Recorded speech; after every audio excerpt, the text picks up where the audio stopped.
தனானந்தனும் இந்த வானரத்தைப் போலத்தான் தனது தனத்தின் விஷயத்தில் பாதுகாப்பற்று இருக்கிறான். அவன் தனது மொத்த தனத்தையும் அரச கஜானாவில் வைப்பதில்லை. ஒரு சிலவற்றை அவன் ஏதோ ஒரு ரகசிய இடத்தில் மறைத்து வைத்திருக்கிறான். மோசமான சூழல் வரும்போது அதை உபயோகப்படுத்துவதற்காக. அப்படியானால் நீங்கள் கூறுவதின் அர்த்தம், இந்த தனானந்தன் தன்னுடைய கஜானாவிலிருந்தே திருடி அதை அரண்மனையிலிருந்து தொலைவில் வேறு இடத்தில் வைக்கின்றானா? ஆம், நீதான் அந்த ரகசிய இடத்தை கண்டுபிடிக்க வேண்டும். அரச கஜானாவோடு ஒப்பிடும்போது அந்த இடத்தின் பாதுகாப்பு ஏற்பாடுகள் குறைவாகத்தான் இருக்கும். ஏனென்றால் தனானந்தன் அந்த ரகசிய இடத்தின் ரகசியத்தை பாதுகாப்பாக வைத்திருக்க நினைப்பான்.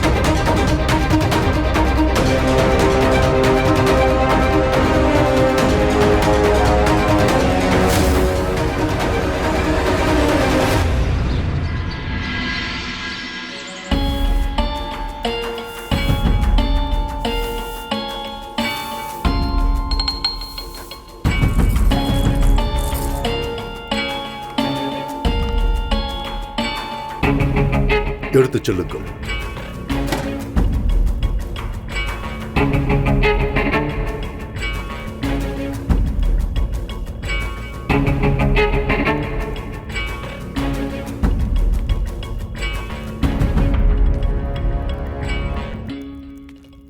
அமாத்தியரே, நான் வெகு நேரமாக கஜானாவை இதை வைத்து சுத்தம் செய்கிறேன்.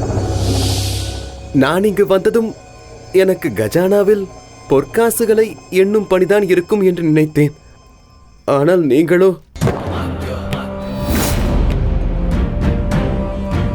எண்ணுவது என்பது முடியாத விஷயம். எனக்கு உன் மீது முழு நம்பிக்கை வரும் வரையில் நான் உன்னை கஜானாவில் பொற்காசுகளை எண்ணுவதற்கு அனுமதிக்க மாட்டேன்.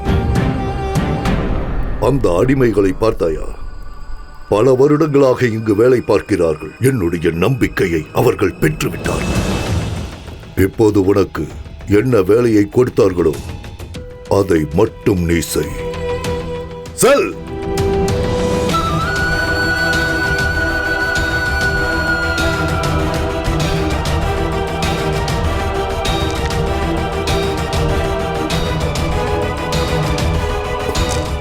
எடுத்துச் செல்.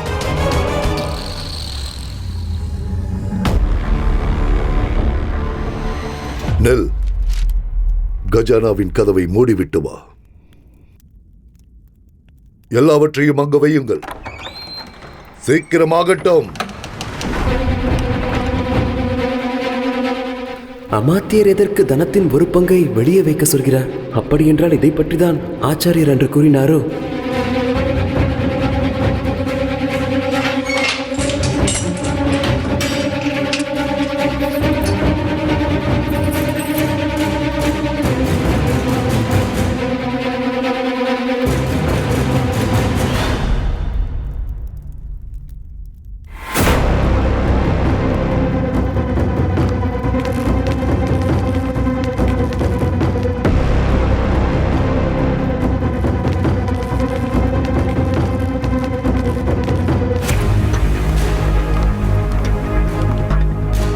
எச்சரிக்கையோடு இருங்கள்.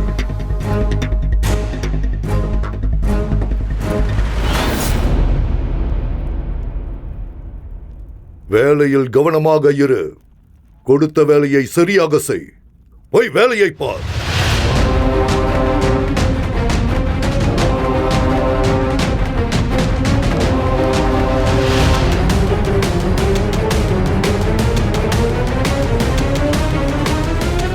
அப்படி என்றால் அமாத்தியர் இந்த வீரர்களை இந்த தனத்தின் பாதுகாப்பிற்காக வைத்திருக்கிறார். இதை உடனே சந்திரனுக்கு சொல்ல வேண்டும். ஆச்சாரியர் கூறியது சரிதான். தனானந்தன் தன் தனத்தின் ஒரு பாகத்தை வேறு எங்கோ ஒரு இடத்தில் அதை மறைத்து வைக்கின்றான். ஆனால் எங்கு? எனக்கொன்று தோன்றுகிறது சந்திரா. அந்த 12 வீரர்களும் தனத்தை பாதுகாக்க தனியாக நியமிக்கப்பட்டிருக்கிறார்கள். அந்த 12 வீரர்களும் கால்களில் குதிரை சவாரி செய்யும் காலணிகளை அணிந்திருந்தார்களா?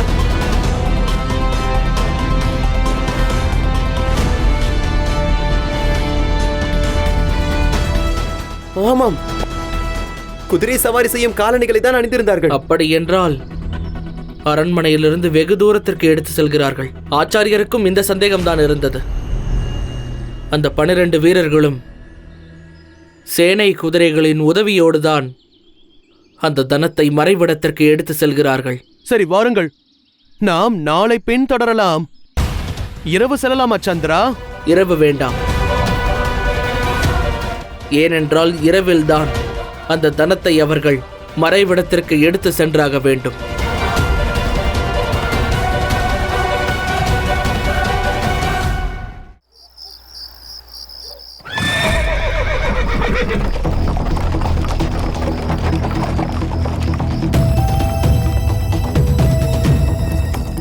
போகலாம்,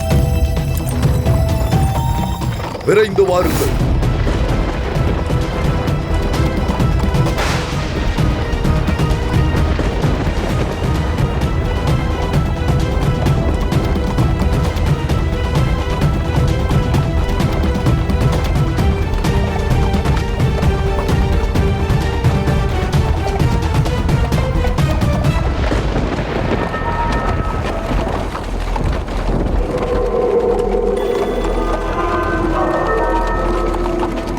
யார் இவ்வாறு செய்து வைத்திருக்கிறார்கள்?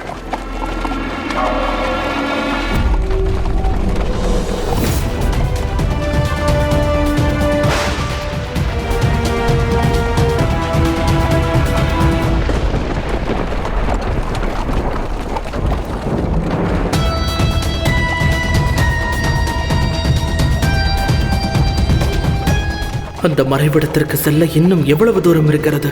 அந்த தனானந்தன் தனத்தை எங்குதான் மறைத்து வைத்திருக்கிறான்?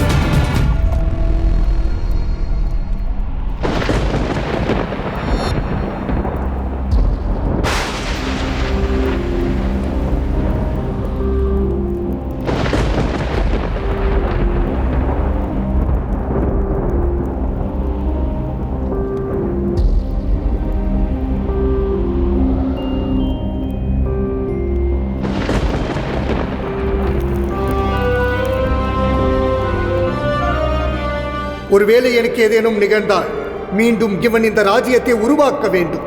தன் தந்தைக்காக பழிவாங்க இவன் மீண்டும் திரும்பி வர வேண்டும். இனி நீங்கள் கண்ணீர் சிந்த வேண்டாம் தாயே. இந்த கண்ணீரை சேகரித்து வைத்து அதை சக்தியாக்குங்கள் தாயே. ஏனென்றால் எனக்கு சக்தி வேண்டும். அப்போதுதான் என்னால் அந்த தனானந்தனை பழி தீர்க்க முடியும். மகாராஜா, தனானந்தனை பழிவாங்கும் முயற்சியில் நம் மகன் சந்திரகுப்தன் முதல் அடி எடுத்து வைத்திருக்கிறான். அவன் எடுத்திருக்கும் இந்த முயற்சியில் நிச்சயம் அவனுக்கு வெற்றி கிடைக்கப் போகிறது. ஆகையால் நம் மகனுக்கு நம் இருவருடைய ஆசீர்வாதமும் தேவைப்படுகிறது. அவன் நல்லபடியாக இங்கு திரும்பி வர வேண்டும்.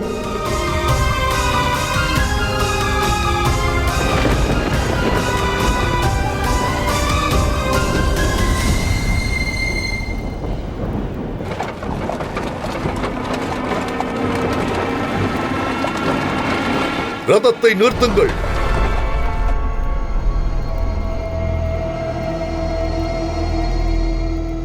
அந்த மறைவிடம் வந்துவிட்டது போல தெரிகின்றதே.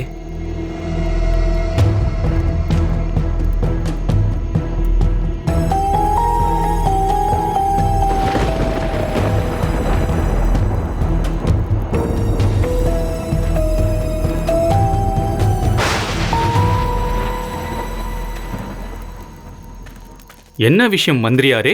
ரதம் ஏன் நின்றுவிட்டது? நாம் செல்லும் இடம் வருவதற்கு முன்பே ஏன் நிறுத்த சொன்னீர்கள்? குதிரை ஒரு வகையான விலங்கு. அதை ஏமாற்றுவது என்பது மிகவும் கடினம்.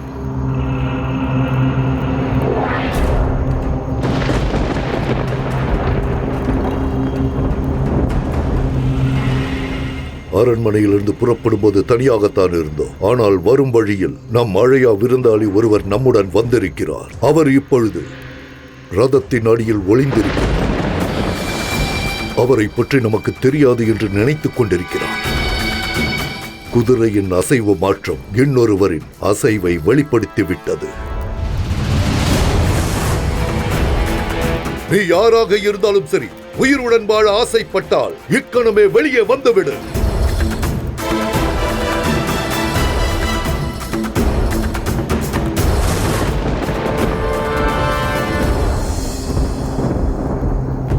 உனக்கு இறுதி எச்சரிக்கை அளிக்கிறேன், வெளியே வந்துவிடு.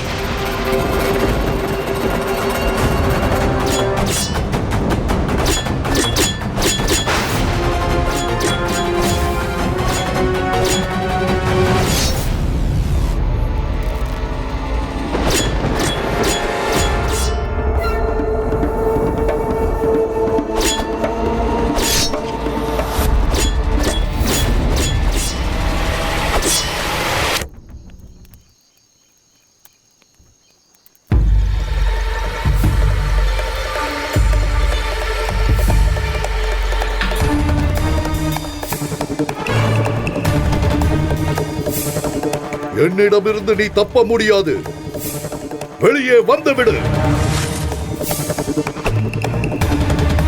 சேனைகளே, அங்கிருப்பது யார் என்று நானே பார்க்கிறேன்.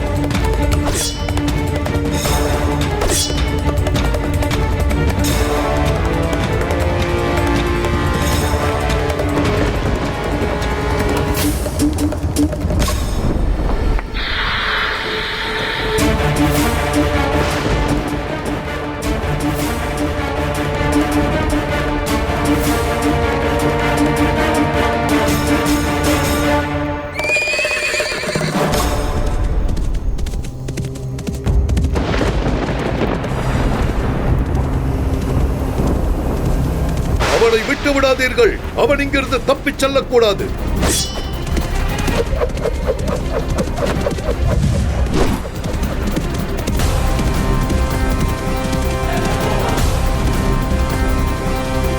நான் இப்பொழுதே மகாராஜாவிடம் விஷயத்தை கூறுகிறேன்.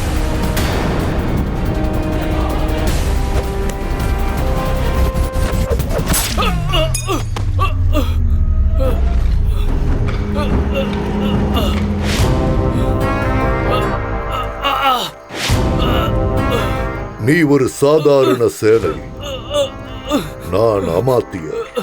அது மட்டுமின்றி ஒரு பிரச்சனை என்று வந்தவுடன் அதை மகாராஜாவிற்கு தெரியப்படுத்தக்கூடாது. அதை சரி செய்து விட்டு தான் அவரிடம் கூற வேண்டும். இந்த அமாத்திய ராட்சசனின் எண்ணம் என்றும் உன் நினைவில் இருக்க வேண்டும். நினைவில் வைத்துக் கொள்கிறாயா?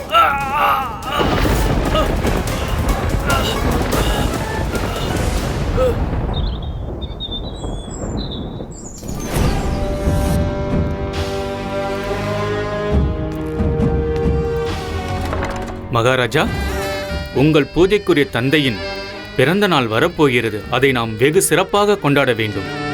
பக்கத்து நாட்டு அரசர்கள் அவர்கள் மரியாதைக்காக பரிசுகளை அனுப்பியுள்ளார்கள்.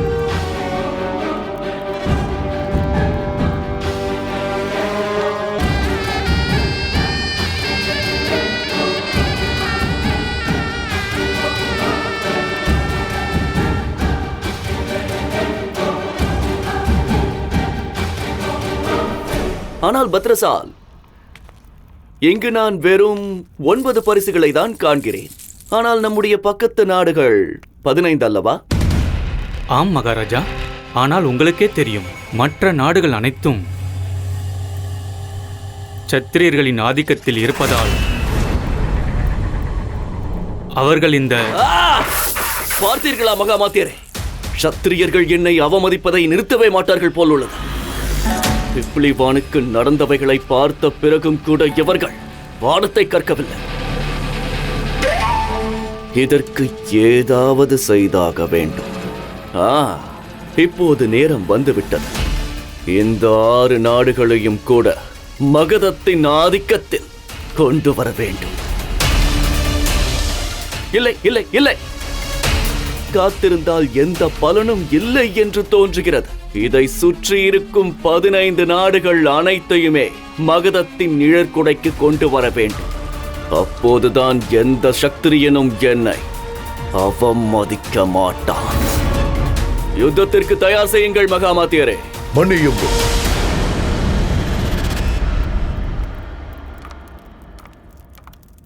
மன்னித்து விடுங்கள் மகாராஜா. இப்பொழுது நான் யுத்தத்திற்கான திட்டங்களை கூற மாட்டேன். நீங்களே நன்றாக யோசியுங்கள் மகாராஜா. இவ்வளவு பெரிய யுத்தம் நம்முடைய கஜானாவையே காலி செய்துவிட வாய்ப்பிருக்கிறது. அப்படி ஒன்று ஏற்பட்டால் நாம் வரிகளை அதிகமாக வசூலிக்க வேண்டி வரும். நான் ஒன்று கூறுகிறேன் மகாராஜா, உங்கள் முடிவும் சரியல்ல. அதற்கு இந்த நேரமும் நேரம் முடிவு நேரத்தையும் முடிவையும் முடிவு செய்வது நம்முடைய கரங்களில் தான் இருக்கிறது மகாமாத்தியரே. அந்த 15 நாடுகளை எப்படி நம் ஆதிக்கத்தின் கீழ் கொண்டு வர வேண்டும் என்பதை நான் அறிவேன். அதற்கான தனம் எப்போது எங்கிருந்து வரும் என்பதையும் நான் அறிவேன்.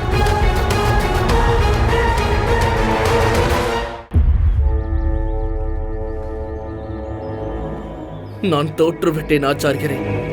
அந்த தனானந்தன் மறைத்து வைத்திருக்கும் இடத்தை நான் தெரிந்து கொள்ளாமல் இங்கு திரும்பி வந்து விட்டேன். இந்த எளிதான காரியத்தை கூட செய்ய முடியவில்லை என்றால் நான் அந்த தனானந்தனை எப்படி எதிர்கொள்ள முடியும்?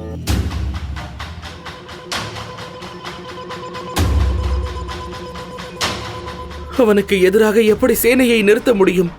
இவை அனைத்தையும் நான் எப்பொழுது துவங்குவது? இவை அனைத்தையும் செய்வது என்னால் முடியாது என்று தோன்றுகிறது ஆச்சாரியரே. யுத்தத்தில் கடைசி வரை போராடி கீழே விடுபவனை தோல்வி அடைந்தவன் என்று சொல்ல இயலாது.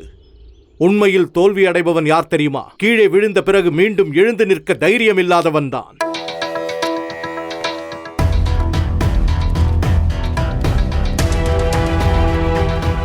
இந்த எறும்பை பார்த்தாய் அல்லவா சந்திரகுப்தா? அது தன்னுடைய அந்த சின்ன வாயில் இனிப்பின் ஒரு சிறிய துண்டை எடுத்துக்கொண்டு தன்னுடைய இருப்பிடத்திற்கு செல்ல கடுமையாக முயற்சித்துக் கொண்டிருக்கிறது. மீண்டும் மீண்டும் கீழே விழுகிறது. இருப்பினும் அது தோல்வியை ஏற்றுக்கொள்ளவில்லை. முழு தைரியத்துடனும் துணிச்சலுடனும் மறுபடியும் முயற்சிக்கிறது தனது காரியத்தை சாதிக்க. நீ பார்த்து கொண்டே இரு. கடைசியில் அது நிச்சயம் வெற்றி அடையும். ஏனென்றால் மீண்டும் மீண்டும் தோல்வி அடைந்ததா அதற்கு வெற்றியை பற்றி விலை மதிப்பில்லாத படிப்பினை கிடைத்துள்ளது.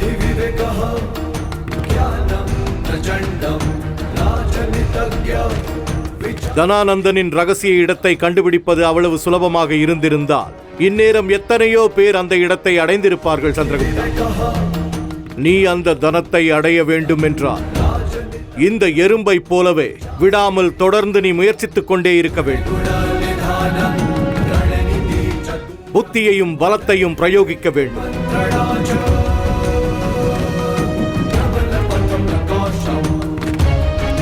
உன்னிடம் அசாத்திய துணிச்சலும் அளவில்லா மன உறுதியும் இருக்கிறது சந்திரகுப்தா. இப்போது நீ தோல்வியை எவ்வாறு வெற்றியாக மாற்றுவது என்று தெரிந்து கொள்ள வேண்டும். உங்களை பொறுத்த வரையில் இது எவ்வாறு நடக்கும்? உன்னுடைய ஆயுத பயிற்சியை சோதித்து பார்ப்பதற்கான நேரம் வந்துவிட்டது.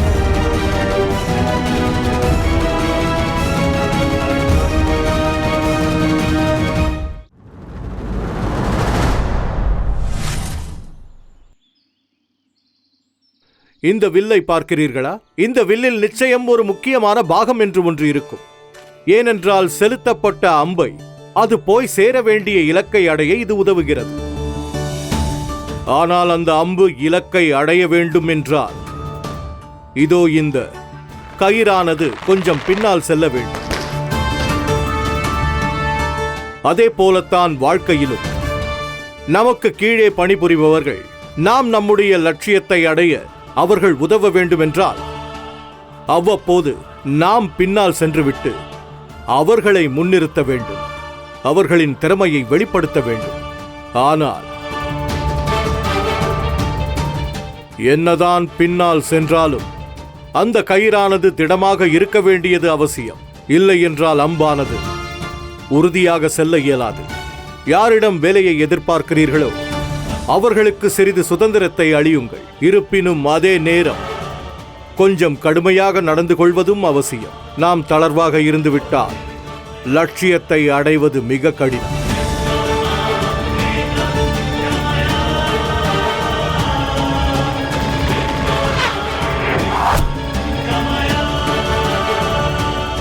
நீதி என்னுடையது, நியதி உங்களுடையது.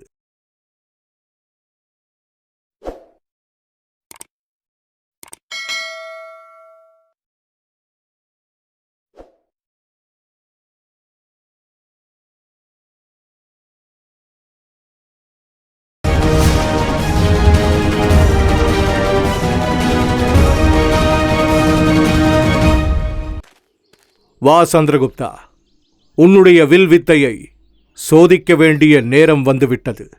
இந்தா உன்னுடைய வில்லும் அம்பும். அதோ அந்த பறவைகளை குறிவை.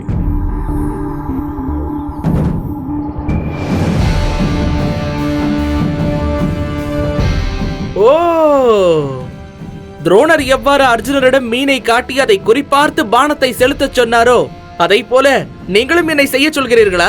அது சரி, அது சரி, அது சரி. ஆனால் நீங்கள் ஒரு விஷயத்தை தெரிந்து கொள்ள வேண்டும் ஆச்சாரியரே. நீங்கள் கூறுவது எதுவும் நடக்கப் போவதில்லை. ஏனென்றால் நான் அர்ஜுனனும் அல்ல, நீங்களும் அந்த குரு துரோணரும் அல்ல. ஒருவேளை நீங்கள் என்னை மரக்குதிரையில் ஏறி அதன் மீது சவாரி செய்ய வேண்டும் என்று கூறினாலும் சரி, அப்போதும் என்னுடைய குறி சரியாக இருக்காது. நீ உன்னுடைய பிரசங்கத்தை முடித்து விட்டாய் என்றால் பயிற்சியை ஆரம்பிக்கலாமா?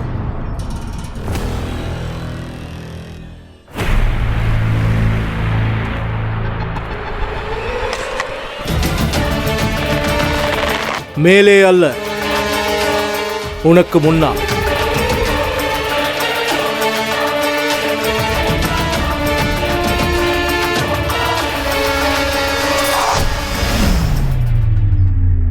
மீண்டும் முயற்சி செய்.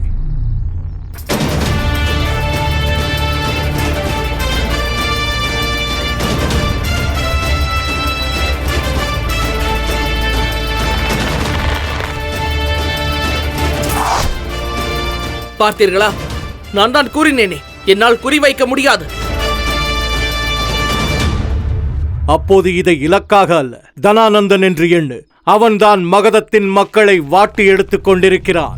வியாபாரியிடம் கொள்ளையடியுங்கள், தடுத்தால் கொன்று விடுங்கள். காப்பாற்றுங்கள், காப்பாற்றுங்கள், எங்களுக்கு ஆபத்து, காப்பாற்றுங்கள். இந்தா சந்திரகுப்தா, உனது இலக்கை குறிவை. அதோ அந்த எதிரிகளை அழித்து விடு. இந்த எதிரிகளை உன்னால் அழிக்க முடியவில்லை என்றால் அவர்கள் மகதத்தை அழித்து விடுவார்கள். உனது மனதை ஒருநிலைப்படுத்தி அவர்களை குறிவைத்து தாக்கு.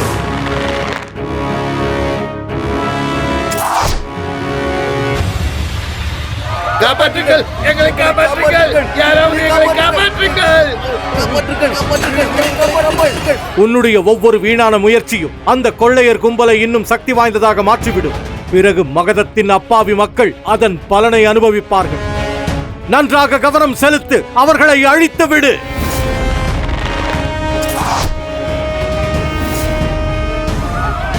காப்பாற்றுங்கள், மகாராஜாவிடம் சொல்ல வேண்டும். ஓடுங்கள், ஆபத்து, ஆபத்து, ஓடுங்கள், நிற்காதீர்கள். இந்த பிரச்சனையை உடனே மன்னரிடம் தெரிவிக்க வேண்டும். ஆமாம், வாருங்கள், அநேக மக்கள் உன் மீது நம்பிக்கை வைத்திருக்கிறார்கள். மகதத்தில் நிலவிக் கொண்டிருக்கும் இந்த இருளை அழிக்க வந்த நிலவின் ஒளி நீதான் சந்திரகுப்தா.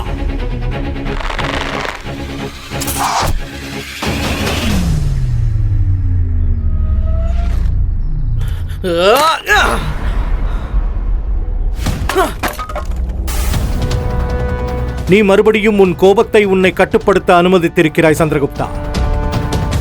உன்னுடைய கோபத்தை கட்டுப்படுத்த முயற்சி செய். அதை நீ உனது இச்சைப்படி நடத்த வேண்டும். அதன் இச்சைப்படி நீ செயல்படாதே. போதும், உங்கள் பாடத்தை நிறுத்துங்கள். ஒன்றும் தெரியாதவனுக்கு பானத்தை செலுத்துவது என்பது வராது. குருவிற்கே பானத்தை செலுத்த தெரியாத பொழுது சிஷ்யனுக்கு மட்டும் எப்படி தெரியும்? உங்களுக்கு சிஷ்யனாக இருக்க எனக்கு தகுதியும் இல்லை. ஏனென்றால் நீங்கள் ஒரு தகுதியற்ற குருவாவீர்கள்.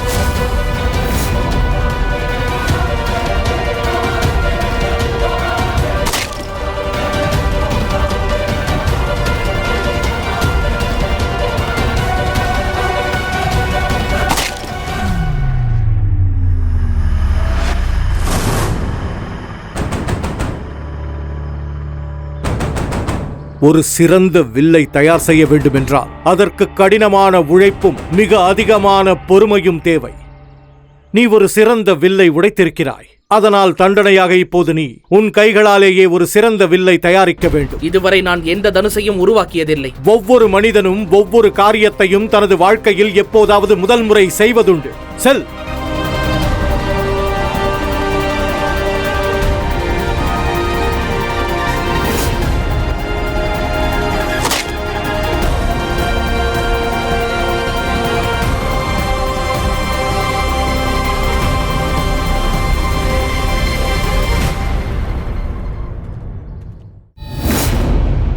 இது எவ்வாறு நடந்தது மகாமாத்தியரே?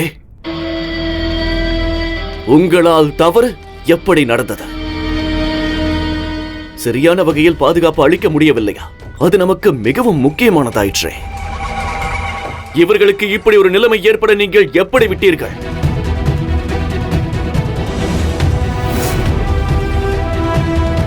இவர்கள் மகதத்தின் வியாபாரிகள் மட்டுமல்ல மகாமாத்தியரே, மகதத்தின் நாடி.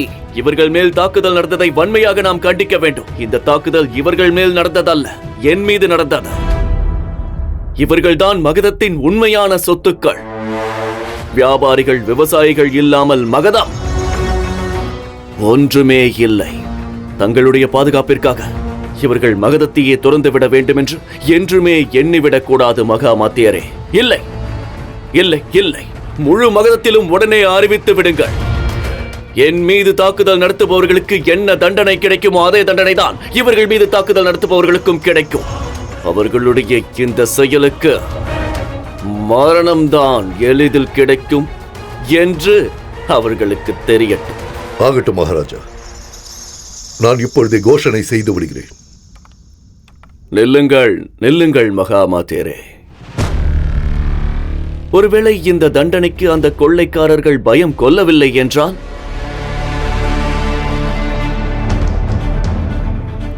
என்னிடம் ஒரு யுக்தி இருக்கிறது. பத்ரசால், கூறுங்கள் மகாராஜா. இந்த வியாபாரிகளை சேனைகளுக்காக உடனே நியமித்து விட. அப்படியே செய்கிறேன். வியாபாரிகளே, மகத சேனை உங்களுக்கு முழு பாதுகாப்பை அளிக்கும். மன்னிக்க வேண்டும் மகாராஜா, வியாபாரிகளை சேனைகளாக நியமிப்பது அவ்வளவு உசிதம் அல்ல. இவர்களை நகர்ப்புறத்தில் நியமித்து விட்டால் எல்லை பகுதியில் யார் இருப்பார்கள், யார் பாதுகாப்பார்கள்? இவற்றையெல்லாம் செய்வதற்கே நமக்கு சேனை படைகள் அதிகம் தேவைப்படும் மகாராஜா. அதனால் நிறைய பாதிப்பு நாட்டிற்கு ஏற்படும். அதனால் தான் இது தேவையில்லை என்று. கேட்டீர்களா? நீங்கள் கேட்டீர்களா? நான் உங்களுக்கு உதவி செய்யதான் நினைக்கிறேன். ஆனால் சூழ்நிலையானது என்னை தடுக்கின்றதே. மகாராஜா, அவ்வாறு சொல்லாதீர்கள். நாங்கள் அதிக வரி தருகிறோம். தாங்கள் எங்களுக்கு முழு பாதுகாப்பையும் தர வேண்டும். நீங்கள் உங்களுடைய மகாராஜாவிற்காக வரியை அதிகமாக செலுத்த விரும்புகிறீர்கள் என்றால் என்னால் எப்படி தடுக்க முடியும்? இவர்களுக்கு பாதுகாப்பு அளித்து விடுங்கள் மகாமாத்தியரே. ஆனால் மகாராஜா. ஆகட்டும் மகாராஜா.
மிகுந்த கடின உழைப்பிற்கு பிறகு நீ இந்த வில்லை தயாரித்திருக்கிறாய் சந்திரகுப்தா. அதனால் இனிமேல் நீ எதிர்காலத்தில் ஒரு வில்லை உடைப்பதற்கு முன்னால் நீ பலமுறை யோசித்துப் பார்ப்பாய் என்று நான் எண்ணுகிறேன் சந்திரகுப்தா. இப்போது நீ ஒரு மிக சிறந்த வில்லை உருவாக்கியிருக்கிறாய்.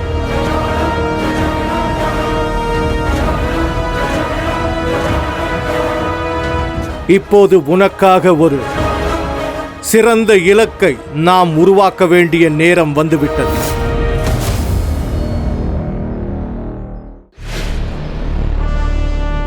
அதோ இருக்கிறது உனது இலக்கு.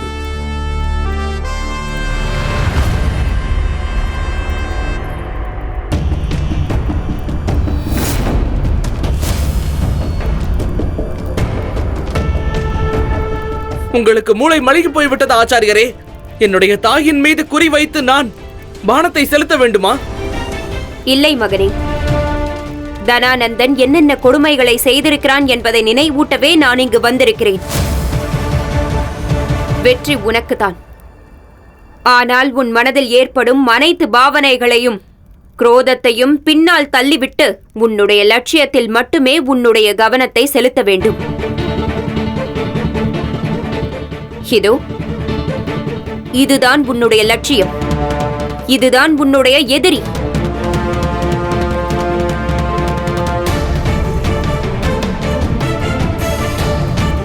உன்னுடைய அம்பினால் இதை தகர்க்க வேண்டும். உன்னால் இதை செய்ய முடியும் என்று நம்புகிறேன். ஆனால் ஒருவேளை இந்த குறி தவறிவிட்டால்? முடியாது. உன்னால் முடியும் சந்திரா.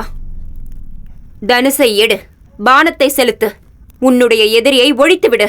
தனானந்தன் தான் உன்னுடைய எதிரி. குறி பார்த்துவிடு சந்திரா. மீண்டும் இவன் இந்த ராஜ்யத்தை உருவாக்க வேண்டும். தன் தந்தைக்காக பழிவாங்க இவன் மீண்டும் திரும்பி வர வேண்டும்.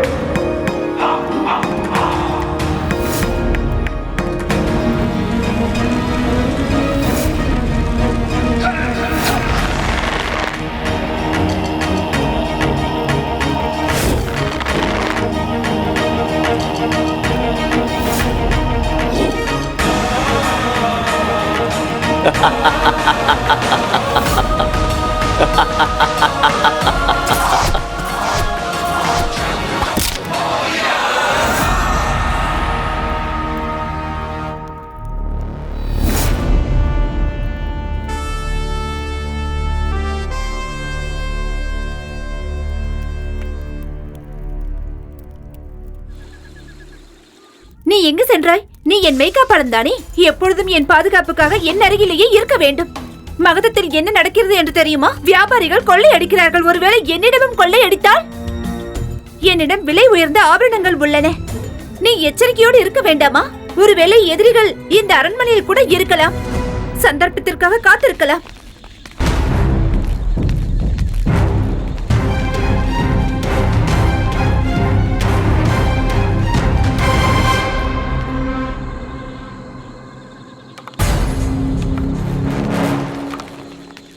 மகதத்தின் வியாபாரிகளிடம் நீங்கள் தனத்தை கொள்ளையடிக்க முயற்சி செய்தீர்கள் அல்லவா? அவ்வாறு செய்ததால் மரணத்திற்கு அழைப்பு விடுத்து விட்டீர்கள். பத்ரசால், ஆணையிடுங்கள். இவர்களை சிறைப்படுத்துங்கள். சேனைகளே! அரசகுமாரி, நான் உங்களை விலகி இருக்க காரணம் இருக்கிறது.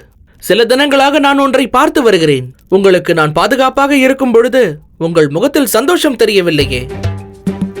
நான் இருக்கும் பொழுது நீங்கள் கவலையாக இருக்கிறீர்கள். அதனால்தான் நான் இங்கு இருக்கவில்லை.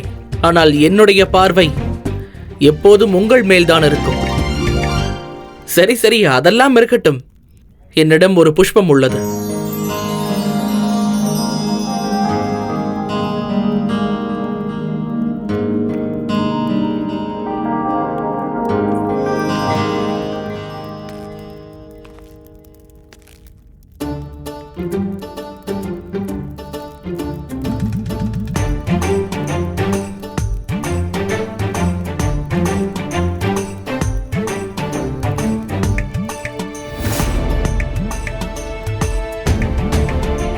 நான் இங்கு நிற்கும் பொழுதே நீ ஒரு சாதாரண அடிமைக்கு புஷ்பம் கொடுக்கிறாய்.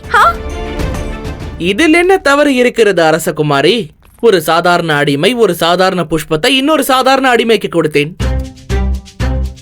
அன்று ஒரு நாள் நீங்கள் என்னிடம் கேட்டதால் அந்த நவரங்கி புஷ்பத்தை கொடுத்தேன் அல்லவா? அந்த புஷ்பம் உங்களுக்கு திருப்தி தரவில்லை என்றால் கூறுங்கள். இந்த உலகத்தில் இருக்கும் அனைத்து புஷ்பங்களையும் உங்களுக்கு அர்ப்பணித்து விடுகிறேன்.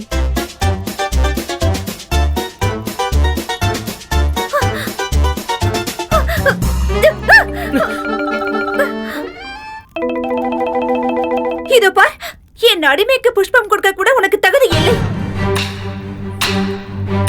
வா போகலாம்.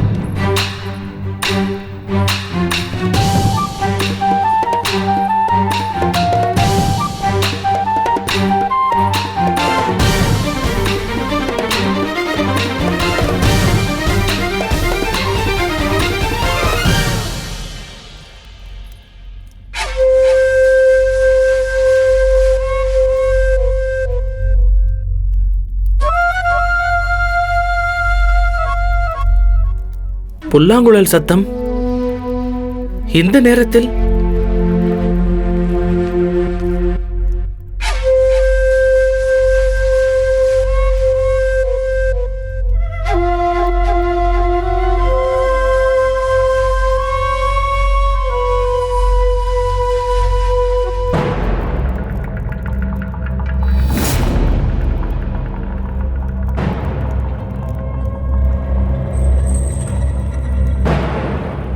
நிச்சயமாக இவர்கள் அந்த கொள்ளைக்காரர்கள்தான். மகத வியாபாரிகளிடம் கொள்ளையடித்தவர்கள் இங்கு நன்றாக மாட்டிக்கொண்டார்கள். மகாராஜா, இவர்கள் தான் உங்கள் மானம் மரியாதை உணர்ச்சியை அவமதித்து உங்களுக்கு எதிராக கூக்குரல் இட்டார்கள். குற்றவாளிகளாக இன்று உங்கள் முன் நிற்கிறார்கள். இன்று இவர்களுக்கு ஒரு தண்டனை கொடுத்தாக வேண்டும். அதுதான் மரண தண்டனை. தெரியும் மகாமாத்தியரே, வாத்தியங்களிலேயே எனக்கு மிகவும் பிடித்தமான ஒரு வாத்தியம் இந்த புல்லாங்குழல் தான். ஏனென்றால் ஒரே நேரத்தில் 2 வேலைகளை இது செய்கிறது. முதலாவது, இதனால் சுவாசம் நன்றாக விட முடிகிறது.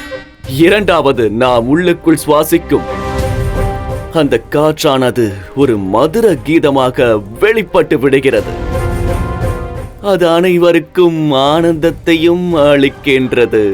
சரி மகாராஜா, புல்லாங்குழலுக்கும் இந்த நிலைமைக்கும் என்ன சம்பந்தம்? சம்பந்தம் இருக்கிறது மகாமாத்தியரே. இந்த புல்லாங்குழலை போலத்தான் இவர்கள் அனைவரும் ஒரே நேரத்தில் என்னுடைய 2 காரியங்களை செய்து கொண்டிருக்கிறார்கள். இவர்கள் அரண்மனையின் தனத்தை கொள்ளையடிக்க வரவில்லை, என்னுடைய தனத்தை அதிகமாக்கத்தான் வந்துள்ளார்கள். எடுத்து வாருங்கள்.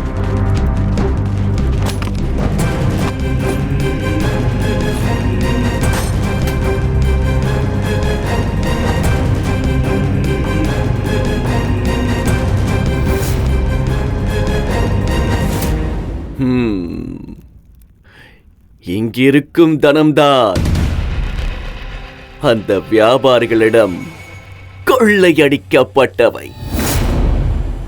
மன்னிக்க வேண்டும் மகாராஜா, எனக்கு எதுவுமே புரியவில்லையே.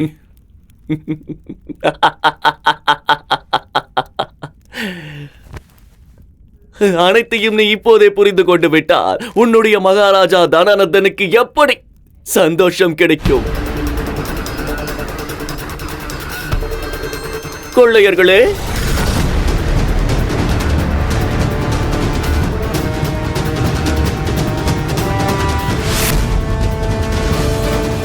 ஆனால் மகாராஜா, இவர்கள் நமது சேனைகள். ஆமாம் மகாமாத்தியரே, 15 நாடுகளின் மேல் தாக்குதல் நடத்த தனம் எங்கிருந்து எப்போது வரும் என்று எனக்கு தெரியும் என்று நான் உங்களிடம் கூறினேன் அல்லவா? கேட்டுக்கொள்ளுங்கள். யுத்தத்தின் அர்த்தம் பெரிய சேனை, பெரிய சேனையின் அர்த்தம் அதிக தனம். அதிக தனம் வியாபாரிகளிடத்தில் இருக்கிறது. நான் அந்த வியாபாரிகளிடம் இதை பற்றி பேசினால் அவர்கள் மானம் மரியாதை என்று பேசி மகதத்தை விட்டே சென்று விடுவார்கள். எனக்கு தனமும் கிடைக்காமல் போய்விடும். அதனால் நம்முடைய சேனையையே கொள்ளைக்காரர்களைப் போல் நடிக்க வைத்து தாக்குதல் நடத்துவதற்கு நான் கட்டளையிட்டேன். இதன் மூலம் நான் ஒரே ஒரு அம்பினால் 1 இல்லை 2 இல்லை 3 குறியை வைத்திருந்தேன். தனம், மரியாதை மற்றும் தன அபிவிருத்தி. அருமை. நினைத்து பாருங்கள், அரச கஜானாவை பற்றி உங்களுடைய கவலை என்ன, எண்ணம் என்ன என்று. மகத மற்றும் தனானந்தனின் கஜானா என்றுமே காலியாக இருக்கப் போவதில்லை. அருமை. நிச்சயம் இந்த தனத்தை மறைவிடத்திற்கு கொண்டு செல்வார்கள். எப்படியாவது இம்முறை நான் அந்த இடத்திற்கு சென்றே ஆக வேண்டும்.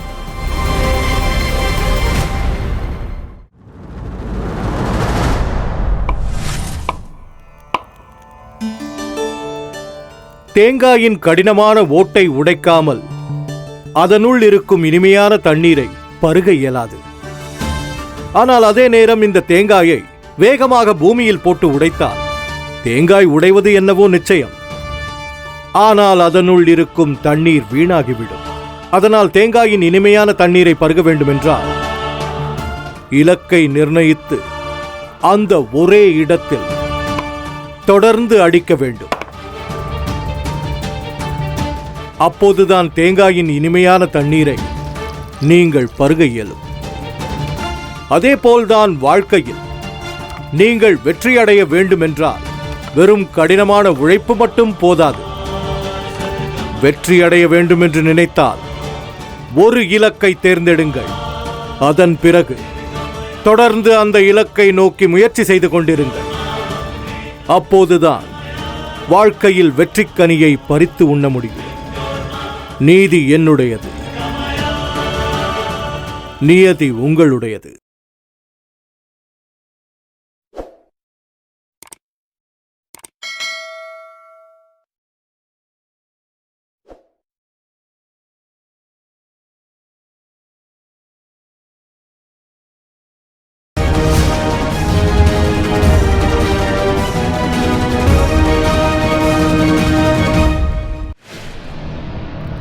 எந்த ஒரு சாம்ராட்டும் இப்படி கெட்டவனாக எப்படி இருக்க முடியும்? தன் மக்களிடம் கொள்ளையடித்து அவர்களை காக்க வரி வாங்குவதா? அது சரி, நீ எப்படி இத்தனை மகிழ்ச்சியாக இருக்கிறாய்? ஏனென்றால் இந்த புதிய அவகாசம் என் கோபத்தை தோற்கடித்து விட்டது. அவகாசமா? என்ன அவகாசம்? தனானந்தன் எந்த தனத்தை மகதத்தின் வியாபாரிகளிடமிருந்து திருடினானோ அந்த தனத்தை அவன் நிச்சயம் மறைவிடத்திற்குத்தான் அனுப்பி வைப்பான். அந்த தனத்தை அவனிடமிருந்து மீண்டும் எடுக்க இதுதான் சந்திரகுப்தனுக்கு கிடைத்திருக்கும் வாய்ப்பு. ஆச்சாரியரே, உங்களுக்கு மட்டும் இந்த அளவு நல்ல எண்ணம் இருந்திருந்தால் நாம் இருவரும் நெருங்கிய நண்பர்களாக இருந்திருப்போம். சரி, இந்த விஷயத்திற்காவது கை கொடுங்கள். உன்னுடைய திட்டம்தான் என்ன? அது திட்டம்தானே. நான் மீண்டும் அந்த தனத்தை பின்தொடர்வேன். அது அரண்மனையிலிருந்து மறைவிடம் வரையில் செல்லும். ஆனால் இம்முறை எச்சரிக்கையாக இருப்பேன். என்னை எவரும் பார்க்க முடியாது. இல்லை, நீ அவ்வாறு எதையும் செய்யக்கூடாது. கூடாதா? எதற்காக? எதற்காக என்று கூறுகிறேன். ஒருவேளை நீ தனியாக சென்றால் நிச்சயம் உன்னால் வேகமாக செல்ல இயலும். ஆனால் அதே நீங்கள் நால்வரும் சென்றீர்கள் என்றால் உங்களால் நீண்ட தூரம் செல்ல இயலும். புரியவில்லை. அதாவது காரணம் இதுதான். இம்முறை நான் தனியாக அல்ல, நாம் மூவரும் ஒன்று சேர்ந்து அந்த இடத்தை கண்டுபிடிப்போம். நிச்சயம் நம்மால் அதை நிறைவேற்ற முடியும். தனானந்தன் தனத்தை சேகரித்து வைக்கும் அந்த இடம் நமக்கு தெரிந்துவிடும். ஆஹா, சரியான வழி.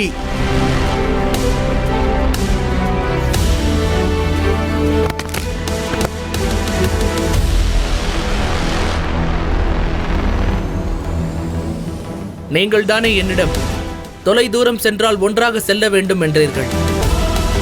இப்போது நீங்களே சொல்லுங்கள், நாங்கள் அனைவரும் ஒன்றாக சென்று தனானந்தனின் இடத்தை எப்படி கண்டுபிடிப்பது? இதற்கான வழியை நீங்களே தான் கண்டுபிடிக்க வேண்டும். ஆனால் செல்வதற்கு முன்பு உங்களுக்கு ஒரு விஷயத்தை கற்றுக் கொடுக்க விரும்புகிறேன். நினைவிருக்கட்டும், உங்கள் நால்வருக்குமே தனி சிறப்பு உள்ளது. தனித்தனி மூளைகளுக்கு சுவாமியாக உள்ளீர்கள்.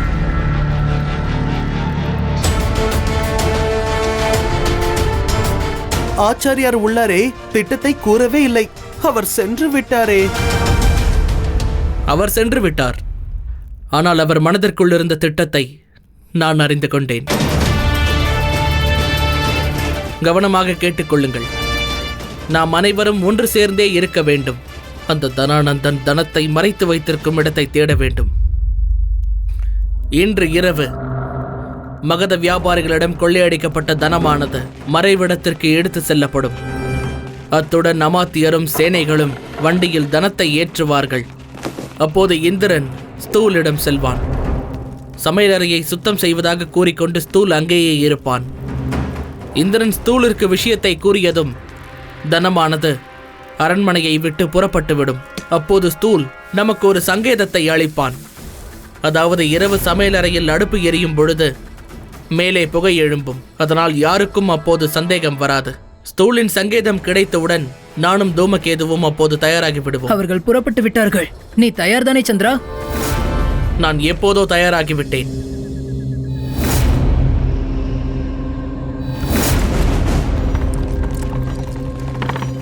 கடந்த முறை யார் தனத்தை திருட முயற்சி செய்தானோ தன்னுடைய ஆசையை தீர்த்துக் கொள்ள அவன் மீண்டும் இங்கு வருவான். நாம் அனைவரும் எச்சரிக்கையோடு இருக்க வேண்டும். எல்லோரும் தயாரா?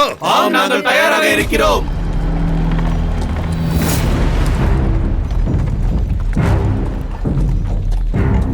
நமக்கு சாதகமாக இருக்க போக்கும் நிலைமை இதுதான். கடந்த முறை நடந்ததைப் போல் இம்முறை நடக்காமல் பார்த்து கொள்ள வேண்டும். இம்முறை அமாத்தியர் அதிகமான சேனையுடன் வருவார். அம்புகளைப் போல ஒரு நல்ல விஷயம் எதுவும் இல்லை. இதை நாம் பயன்படுத்திக் கொள்ள வேண்டும். அப்போது நான் அரண்மனையில் இருக்கும் வீரர்களின் இடத்தில் இருப்பேன். அதற்கு பிறகு தனானந்தனின் மறைவிடத்திற்கு புறப்பட்டு விடுவேன்.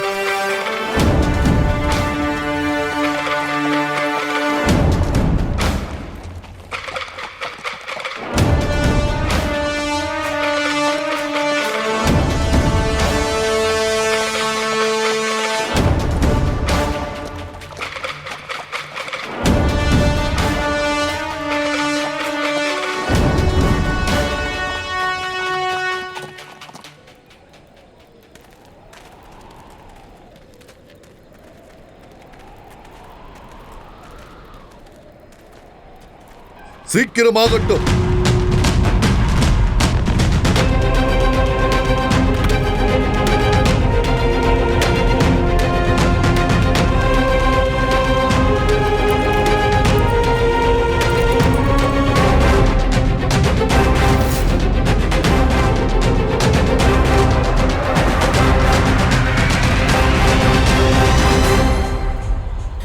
கங்கை நதியின் வழியாக சென்று இந்த தனத்தை எங்கு மறைத்து வைக்கப் போகிறார்கள்?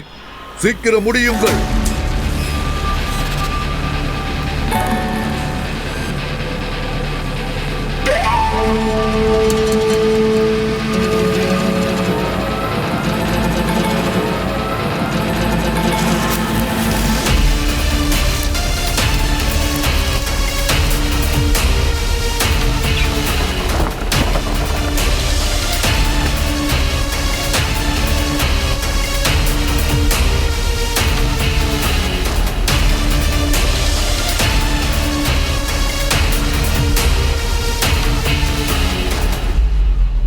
சீக்கிரமாக படகை எடுத்து வாருங்கள்.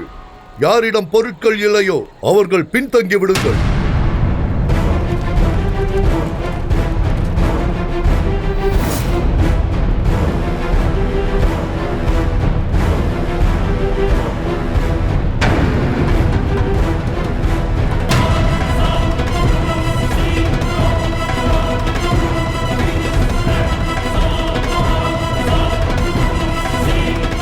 சீக்கிரமாகட்டும்.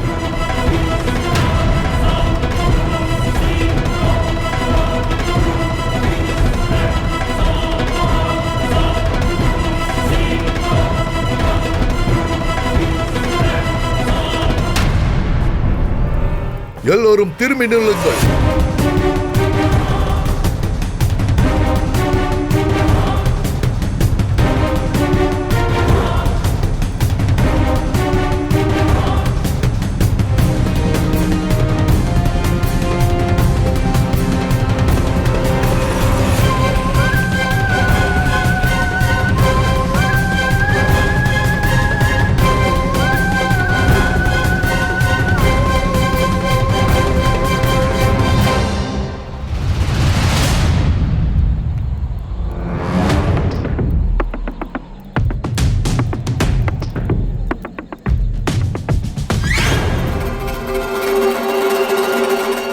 அதற்குள் படகு எங்கு போயிற்று? அந்த மறைவிடத்தை நான் எப்படி கண்டுபிடிப்பது?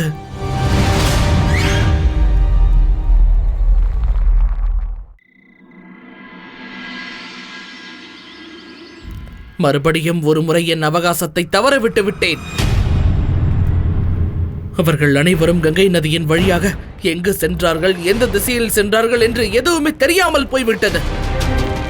எல்லாவற்றிற்கும் காரணம் இந்த ஆச்சாரியர் தான். அந்த மறைவிடத்தை தேடுவதற்கு உதவி செய்வதற்கு பதிலாக இங்கு புகை போட்டுக் கொண்டிருக்கிறார். நீங்களே இவரிடம் கேளுங்கள், இனி நாம் அடுத்து என்ன செய்ய வேண்டும் என்று. என்ன நான் கூறுவது?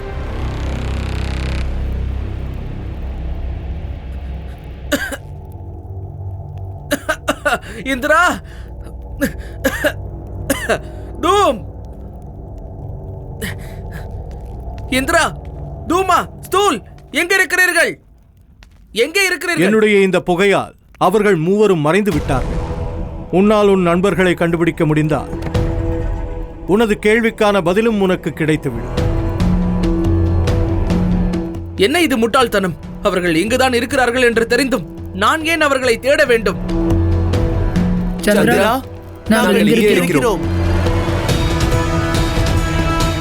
அடடா, நீங்கள் பின்னால் தான் இருக்கிறீர்கள். ஆனால் என் கண்களுக்கு தெரியவில்லை. ஏனென்றால் அவர்கள் மறைந்து கொண்டார்கள். இந்த புகையின் காரணத்தால். இது வெறும் புகை மட்டுமல்ல, இது மறைக்கும் தன்மை கொண்ட ஒரு பொருளும் கூட.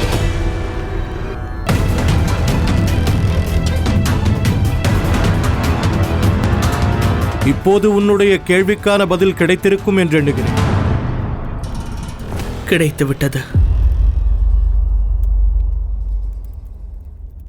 அமாத்தியர் அந்த கங்கை நதிக்கு அருகில் எங்களை ஏமாற்றத்தான் அந்த புகையை உருவாக்கி இருக்கிறார்.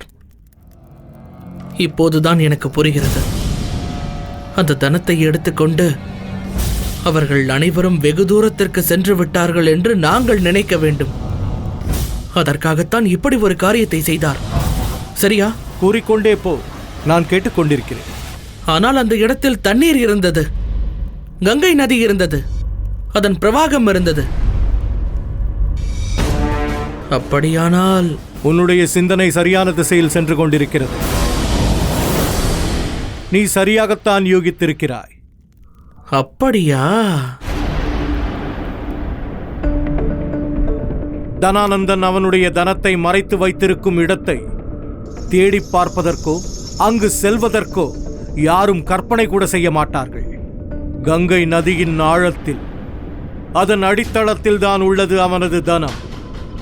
அந்த இடத்திற்குள் தனானந்தனை தவிர வேறு எவராலும் செல்ல இயலாது. ஏனென்றால் தனானந்தன் நம் நாட்டிலேயே சிறப்பாக நீந்துபவர்களில் ஒருவன். அதனால் அவன் அந்த ரகசிய இடத்தை, அதாவது கங்கையின் அடித்தளத்திற்கு மிகவும் சுலபமாக சென்று விடுவான்.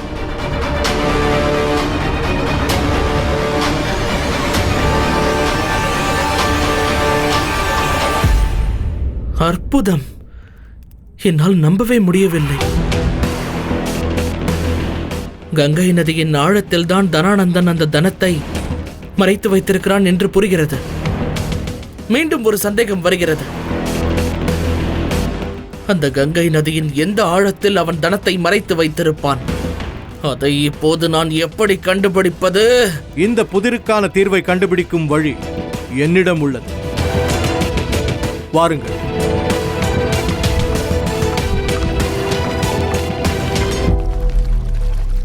ஆச்சாரியரே, இந்த எண்ணெய் இதை நான் சமையலுக்காகத்தான் வைத்திருந்தேன். இப்போது நீங்கள் இந்த ஜலத்தில் கலந்து இதை நாசம் செய்து விட்டீர்கள். இனி இந்த எண்ணெயால் எதையும் சமைக்கவும் முடியாது, இந்த ஜலத்தால் தாகத்தை தீர்க்கவும் முடியாது. இவ்வாறு செய்து நீங்கள் என்ன திட்டத்தை புரிய வைக்க விரும்புகிறீர்கள்? நான் புரிய வைக்க வந்தது ஒன்றுதான். எண்ணெய் எப்போதும் தண்ணீரின் மேல் மிதந்து கொண்டிருக்கும். ஆம், இது எங்களுக்கும் தெரியும். அப்படியென்றால் இதையும் நன்றாக புரிந்து கொள்.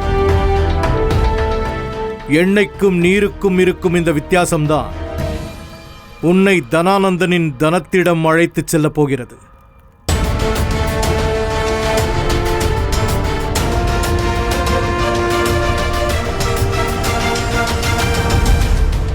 உங்கள் தாத்பரியம் என்னவென்று எனக்கு நன்றாக புரிந்துவிட்டது ஆச்சாரியரே.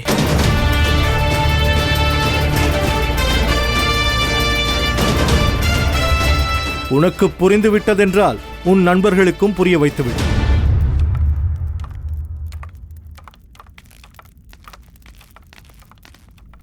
இந்திரா, ஸ்தூல், நீங்கள் இருவரும் ஒரு விஷயத்தில் கவனமாக இருக்க வேண்டும். எந்த தனம் தனானந்தனின் மறைவிடத்திற்கு எடுத்து செல்லப்படுகிறதோ அதில் எண்ணெய் இருக்க வேண்டும். நான் அந்த படகில் எண்ணெயை ஊற்றி விடுகிறேன். அதாவது நான் கூறியபடி தனம் இருக்கும் படகில். நாம் மட்டும் இதை சரியாக செய்துவிட்டால் கண்டிப்பாக அந்த மறைவிடத்தை நாம் அடையப் போவதை எவராலும் தடுக்க முடியாது.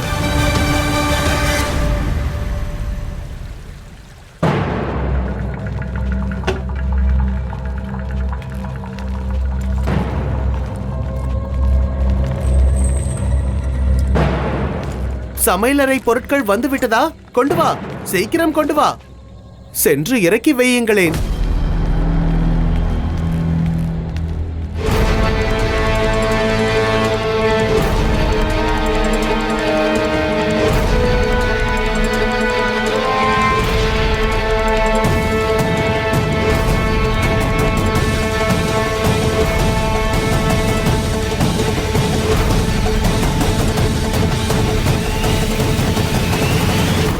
என்னுடைய ஆசை, நான் இந்த படகை நகர்த்தி வெளியே எடுப்பதற்கு முன்பாக எப்படியாவது இந்திரனும் ஸ்தூலும் அந்த தனத்தின் மூட்டையில் எண்ணெயை தடவி இருக்க வேண்டும்.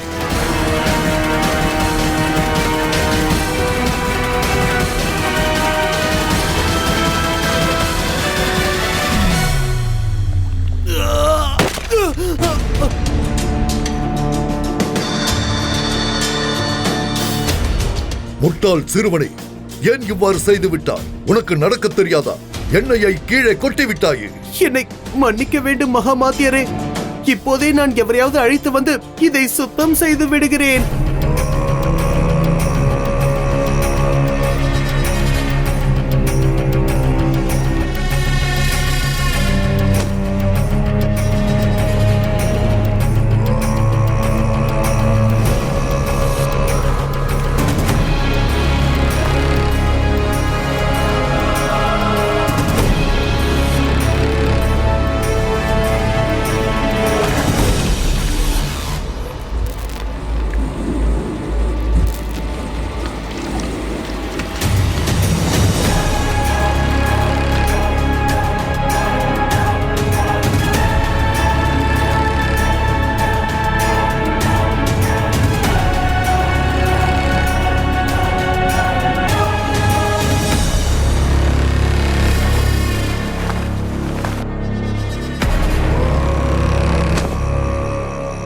காரியம் முடிந்துவிட்டது. தனம் இருக்கும் அனைத்து மூட்டையிலும் எண்ணெய் பட்டு விட்டது.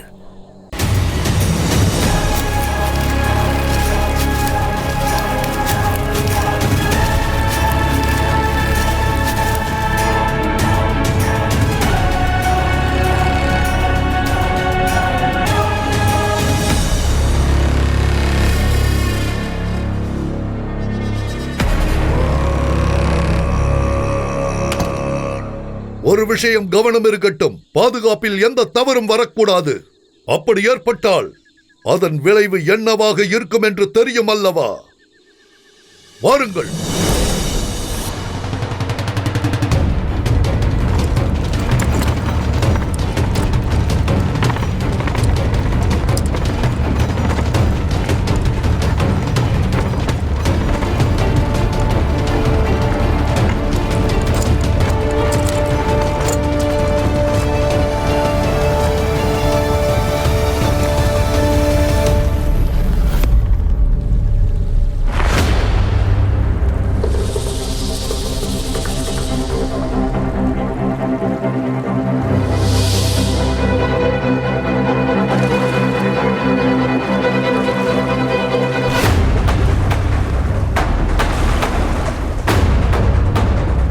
அமைச்சர் இன்று கொள்ளையடித்த பணத்தை மறைவிடத்தில் வைத்துவிட்டு அரண்மனைக்கு செல்கிறார்.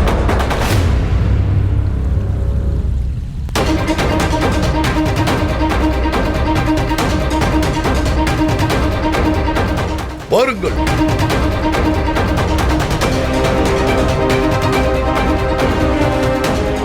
அமைச்சரும் அவரது வீரர்களும் வெகு தொலைவு சென்று விட்டார்கள். நீங்கள் அனைவரும் வெளியில் வாருங்கள்.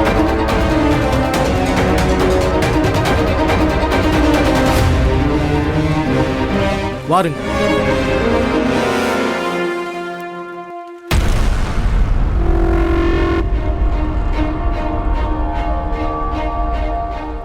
எனக்கு இப்போதும் புரியவே இல்லை. நாம் ஒரு வேலை செய்தோம். ஏன் செய்தோம்?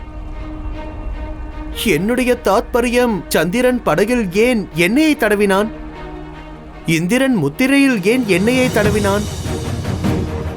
நான் ஏன் அந்த எண்ணெயை கொட்டினேன்? இவைகளின் அர்த்தம்தான் என்ன? இவனது ஆவலை கொஞ்சம் கட்டுப்படுத்து சந்திரகுப்தா.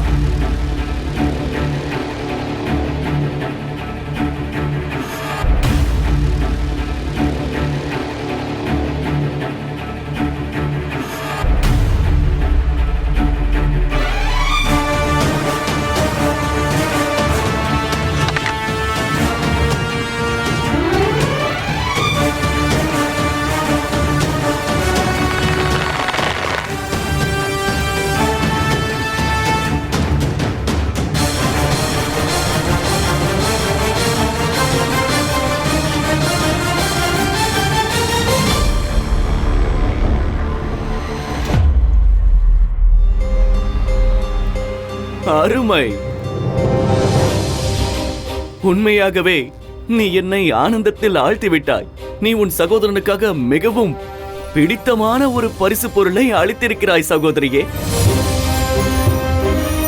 இருப்பினும் எனக்கு தெரிய வேண்டியது என்னவென்றால், நீ இந்த பரிசு பொருளை எவ்வாறு தேர்ந்தெடுத்தாய்? நம்முடைய விசேஷ சேனைகள் பேசிக் கொண்டிருந்ததை நான் கேட்டேன் அண்ணா. திருடர்களிடம் எப்படி எச்சரிக்கையாக இருக்க வேண்டும் என்பதை இவர்கள் பேசிக் கொண்டிருந்தார்கள்.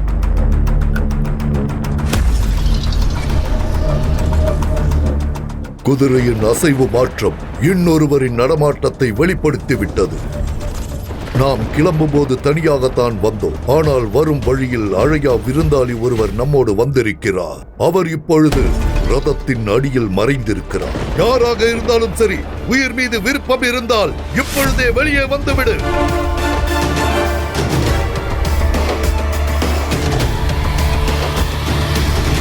என்ன யோசிக்கிறீர்கள்? இந்த குதிரை உங்களுக்காக நான் அளிக்கும் பரிசு.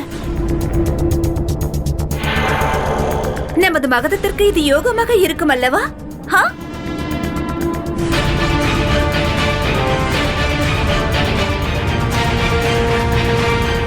விசேஷ சேனையா? எவரோ என்னுடைய தனத்தை கொள்ளையடிக்க முயற்சி செய்கிறார்கள்.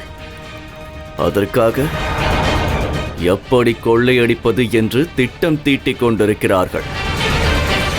தனானந்தனின் தனத்தின் மேல் கண் வைக்க எவனுக்கு துணிச்சல் இருக்கின்றது?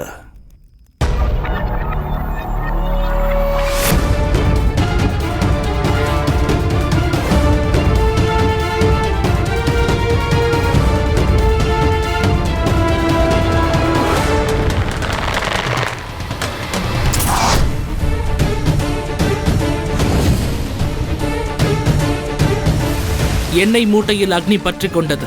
அந்த மறைவிடம் என்னவென்று சிறிது நேரத்தில் தெரிந்துவிடும்.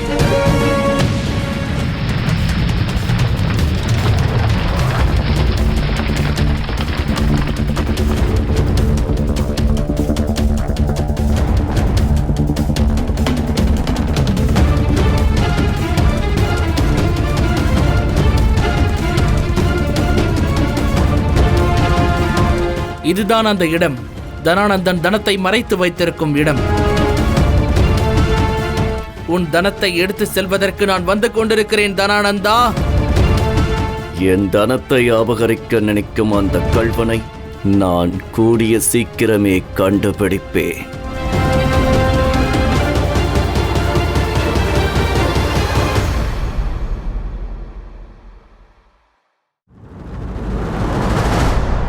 ஒருவேளை கண்ணாடியில் உங்கள் முகம் தெளிவாக அல்ல, மங்கலாக தெரிந்ததென்றால் நாம் அந்த கண்ணாடியை சுத்தம் செய்ய முயற்சி செய்வோம். அதன் பிறகு நமது முகம் தெளிவாக தெரியும். ஆனால் ஒருவேளை நாம் அந்த கண்ணாடியை சுத்தம் செய்த பிறகும் முகம் மங்கலாகவே தெரிந்து கொண்டிருந்தால் அவ்வாறு ஏன் நடக்கிறது என்று யோசித்ததுண்டா? ஏனென்றால் அநேக முறை குறையானது கண்ணாடியில் இருப்பதில்லை, நமது கண்களில்தான் இருக்கும். அதே போலத்தான் வாழ்க்கையில் நமக்கு இலக்கு எது என்று தெரியவில்லை என்றால் அந்த இலக்கிலோ அல்லது செல்லும் பாதையிலோ குறை உள்ளது என்று அர்த்தமல்ல. குறை உங்கள் கண்ணோட்டத்தில் உள்ளது, நீங்கள் பார்க்கும் பார்வையில் இருக்க வாய்ப்புள்ளது. அதனால் நாம் சில நேரங்களில் கண்ணாடியுடன் சேர்த்து நமது கண்களையும் சுத்தம் செய்து கொள்ள வேண்டும்.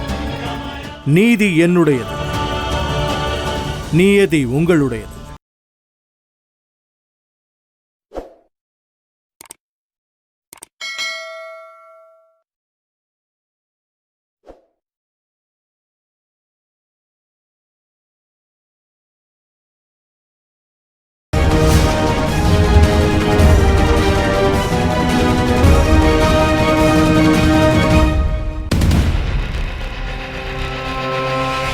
எவனோ என்னுடைய தனத்தை கொள்ளையடிக்க முயற்சி செய்கின்றான்.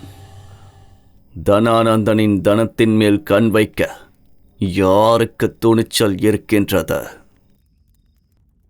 நான் உடனே அவனை தேடியாக வேண்டும். அண்ணா, உங்களுக்கு என்னுடைய இந்த பரிசு பிடித்ததா இல்லையா? பதில் சொல்லுங்கள். இது உங்களுக்கு பிடிக்கவில்லை என்றால் அதை அந்த அடிமைக்கே கொடுத்து விடுகிறேன். அடிமையா? நீ கூறும் அந்த அடிமை உன் மெய்காப்பாளனா?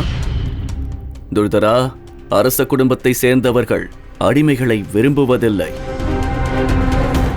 என் விருப்பம் ஒரு அடிமையின் மீது இருக்கும் என்று நீங்கள் எவ்வாறு எண்ணினீர்கள்? நான் கூறுவதற்கு காரணம் என்னவென்றால் அது அவன் உங்களுக்கு அடிமையாக இருக்க வேண்டும். நீங்கள் எப்பொழுது அவனை அழைத்தாலும் அவன் இந்த குதிரையின் மீது ஏறி உங்கள் முன் வந்து நிற்க வேண்டும். எனக்கு மகிழ்ச்சியாக இருக்கிறது. என் அருமை சகோதரி தன் சகோதரனை பற்றி கவலை கொள்கிறாள். ஆனால் சகோதரியே, மகத அரசன் தனானந்தன் எவரையாவது அழைத்தான் என்றால் அவன் எந்த மூலையில் மறைந்திருந்தாலும் சரி, அவனுக்கு கால்கள் இருக்கிறதோ இல்லையோ, அவன் இங்கு என் முன் வந்து நின்றுதான் ஆக வேண்டும். அந்த அடிமைக்கு இந்த குதிரையின் எந்த அவசியமும் கிடையாது. அதனால் இந்த குதிரையை நான் என்னுடன் வைத்துக் கொள்கிறேன்.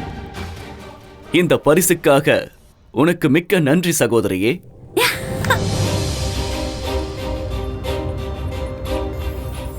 எனக்கும் மகிழ்ச்சியாக உள்ளது. உங்களுக்கு என் பரிசு பிடித்து விட்டது.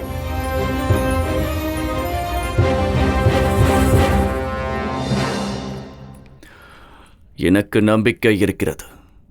உன்னைப் போலவே மகாமாத்தியரும் அன்று அந்த திருடனுடன் நடந்த அந்த நிகழ்ச்சியை நிச்சயமாக பார்த்திருப்பார் என்று நம்புகிறேன்.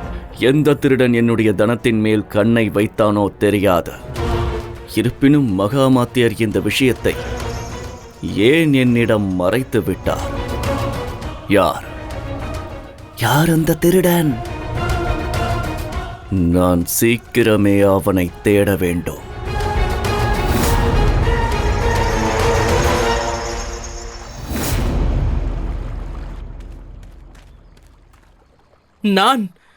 நான் தான் தனானந்தன் மறைத்து வைத்திருக்கும் தனத்தை கொள்ளையடிக்கப் போகின்றேனா?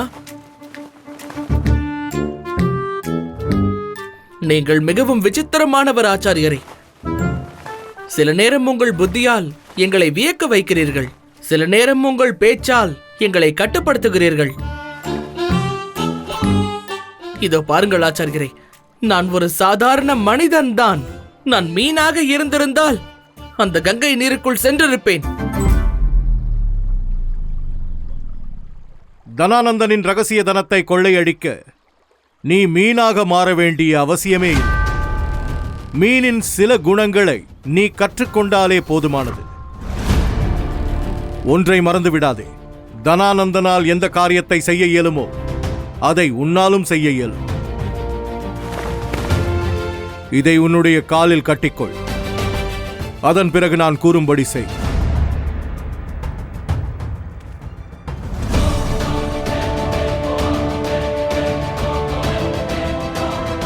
ஆச்சாரியாரே, நீங்கள் இவனை மீன் போல ஆக்கி ஆட்டி வைக்கப் போகிறீர்களா? இப்போது அது என்னவென்று தெரிந்துவிடும். என்னைப் போலவேதான் இப்பொழுது உங்களுக்கும் தோன்றுகிறதா? இந்த ஆச்சாரியாரின் மனநிலை சரியில்லை.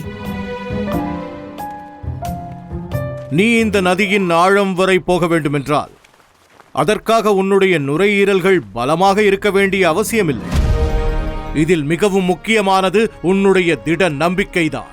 மேலும் உன்னுடைய இந்திரியங்களை நீ கட்டுப்படுத்த வேண்டும். உன்னுடைய இதய துடிப்பையும் உன்னுடைய மூச்சையும் நீ கட்டுப்படுத்த வேண்டும். தேவைப்படும் நேரத்தில் அதை குறைக்கவோ இல்லை அதிகரிக்கவோ நீ கற்றுக்கொள்ள வேண்டும். ஒருவேளை உனது உடல் உன்னுடன் ஒத்துழைக்கவில்லை என்றால் சந்திரகுப்தா, உன்னுடைய எதிரி யார் என்று சற்றே நினைத்துப்பார். தனானந்தன். உன்னுடைய எதிரியை எப்போதும் ஞாபகம் வைத்துக்கொள். நீ எந்த எதிரியை எதிர்த்து நிற்கின்றாயோ அந்த எதிரியின் சக்தியை நீ அறிந்து கொண்டால் அது வாழ்வில் எப்போதுமே நிரந்தரமாக வெற்றியை நோக்கி உன்னை முன்னேற்றிக் கொண்டே இருக்கும்.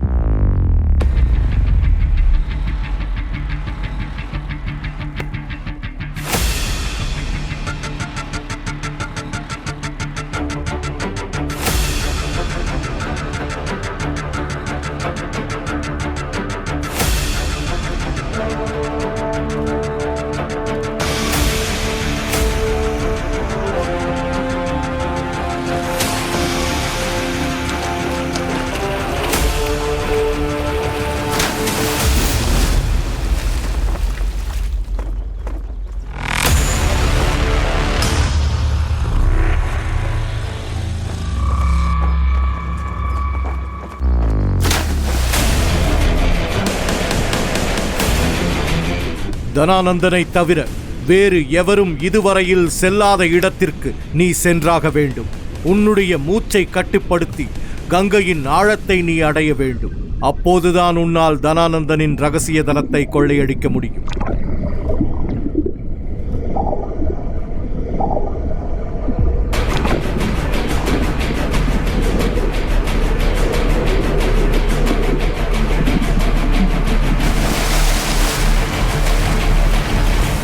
சந்திரா, சந்திரா, கரைக்கு வந்துவிடு. சீக்கிரம் வந்துவிடு.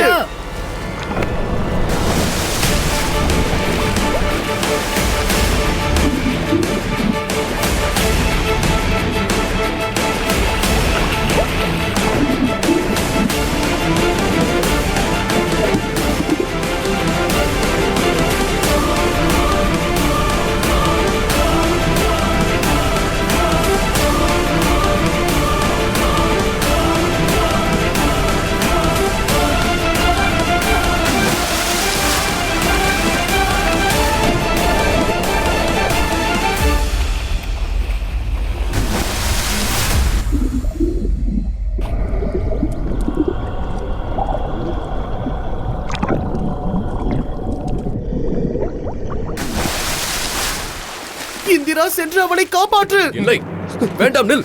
இல்லை, என்னை செல்ல விடுங்கள். அவன் இறந்து விடுவான். என்னை விடுங்கள். அவனை காக்க வேண்டும். கட்டளை. அவனை காப்பாற்ற யாரும் செல்லக்கூடாது. சந்திரா,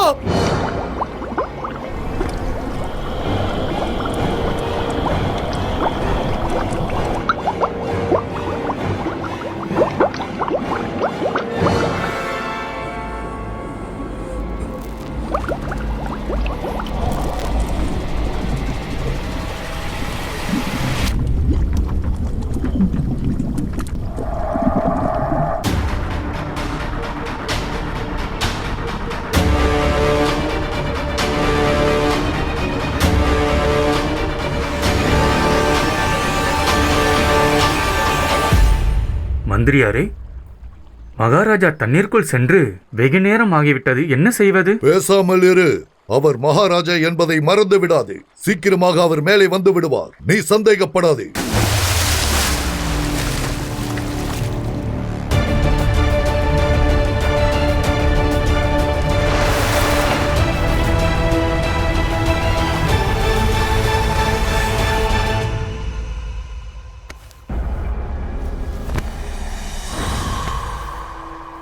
சந்திரகுப்தா. சந்திரா,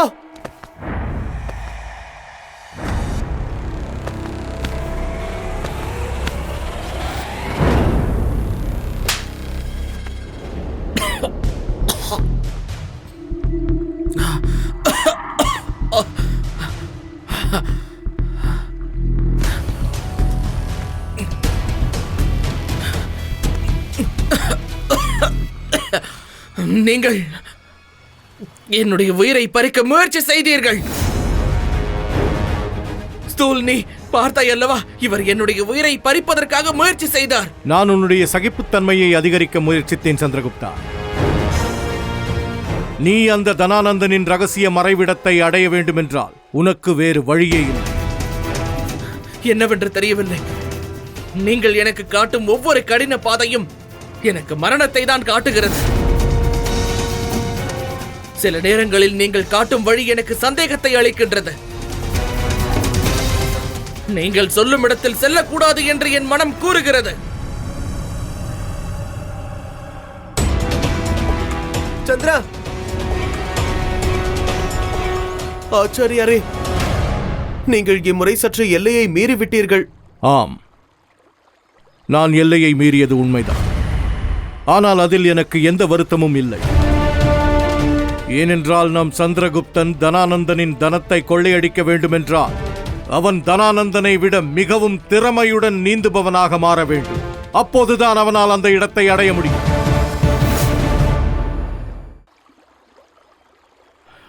மகதத்தின் விஷயத்தை அறிய நான் எதற்கு ஜலத்தில் இறங்கினேனோ அதை இப்போது கங்கையின் அடியில் நான் அறிந்து விட்டேன். நீங்கள் இருவரும் மகதத்தின் மிக சிறப்பான நீச்சல் வீரர்கள் அல்லவா? உடனே செல்லுங்கள், அந்த இடத்தை அறிந்து வாருங்கள். நீங்கள் இந்த சவாலை பூர்த்தி செய்து விட்டால் உங்கள் இருவருக்கும் விசேஷ பரிசுகளோடு சேர்த்து உங்களுடைய நிறைவேறாத ஆசையும் நிறைவேற்றப்படும். செல்லுங்கள்.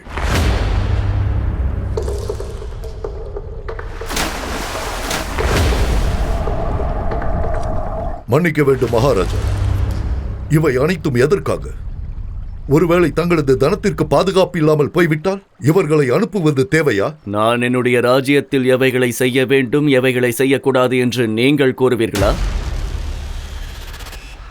மகாமாத்தியரே, இதனால்தான் நீங்கள் என்னுடைய தனத்தின் மீது எவனோ கண் வைத்திருக்கிறான் என்பதை எனக்கு தெரிவிப்பது தேவையில்லை என்று நீங்கள் நினைத்து விட்டீர்களா? அதை தெரிந்து கொள்வதற்கு நான் ஆவலாக இருக்கிறேன். நீங்கள் என்ன நினைத்தீர்கள்? நீங்கள் என்னிடம் கூறாவிட்டால் விஷயம் எனக்கு தெரியாது என்று நினைத்தீர்களா?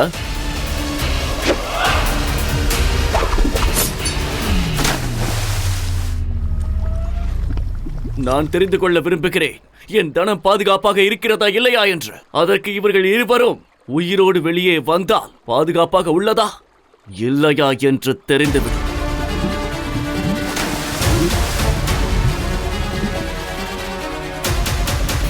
மன்னிக்க வேண்டும் மகாராஜா, என் நடத்தையில் சந்தேகம் வேண்டாம். நான் நினைத்தது ஒன்று மட்டும்தான். உங்களிடம் விஷயத்தை கூறாமல் அந்த திருடனை உங்கள் முன் நிறுத்த வேண்டும் என்று நான் ஆசைப்பட்டேன். என்னை மன்னியுங்கள். மன்னியுங்கள், மன்னியுங்கள், மன்னியுங்கள். அதற்கான உண்மையான அர்த்தம் உங்களுக்கு தெரியுமா மகாமாத்தியரே? மன்னிப்பின் அர்த்தம் என்னவென்றால் தவறை மீண்டும் செய்யக்கூடாது என்பதாகும். நாட்டில் நடக்கும் அனைத்து விஷயங்களையும் என்னிடம் கூற வேண்டியது உங்களுடைய கடமை. அது அவசியமா இல்லையா என்று முடிவு செய்வது என்னுடைய பொறுப்பு. உங்களுக்கு ஒரு விஷயத்தை கூற மறந்துவிட்டேன். என்னுடைய குறி தவறிவிட்டதாக நினைக்காதீர்கள். உங்களுக்கு பாடம் கற்றுக் கொடுக்க நினைத்தேன்.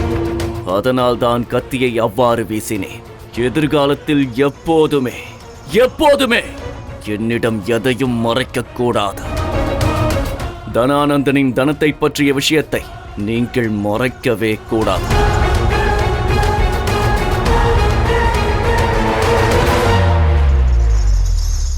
மகதத்தின் சிறந்த நீச்சல் வீரர்கள் கூட தாங்கள் இருக்கும் இடத்தை கண்டுபிடிக்க முடியவில்லை. அதன் அர்த்தம் ஒன்றுதான், உங்களுடைய தனத்திற்கு எப்பொழுதும் போல பாதுகாப்பு உள்ளது. பாதுகாப்பா? பாதுகாப்பு என்பது நிரந்தரமானதல்ல மகாமாத்தியரே.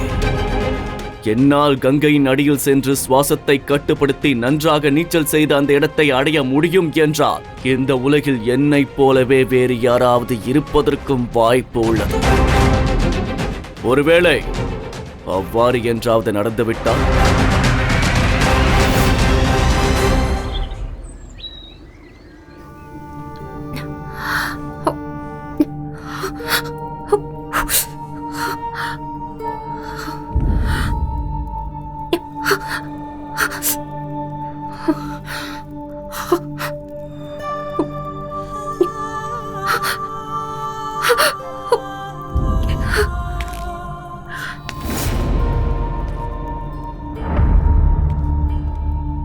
நீயா? நீங்க சந்திரா, நீங்க வந்திருக்கவே கூடாது. தன்னுடைய தாயிற்கு கொடுமை நடந்தது தெரிந்தால் அந்த மகன் தன் தாயை சென்று சந்திக்க வேண்டாமா? அதற்காகத்தான் உங்களை பார்க்க வந்தேன் அம்மா. தனானந்தனின் செவிலித்தாய், நீங்கள் எரியும் நெருப்பில் நடக்க வேண்டும் என்று உங்களுக்கு தண்டனை அளித்தார் என்ற விஷயத்தை நான் கேள்விப்பட்டவுடன் அடுத்த கணமே என்னுடைய மனதில் அவருக்கு இதே போல தண்டனை அளிக்க வேண்டும் என்று எனக்கு தோன்றியது.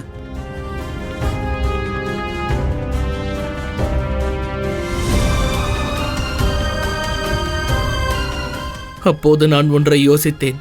முதலில் என் தாயை நான் பார்க்க வேண்டும். உங்களுக்கு ஏற்பட்டிருக்கும் வேதனையை தெரிந்து கொண்ட பிறகுதான் அந்த செவிலி தாயிற்கு நான் தண்டனை அளிக்க முடியும்.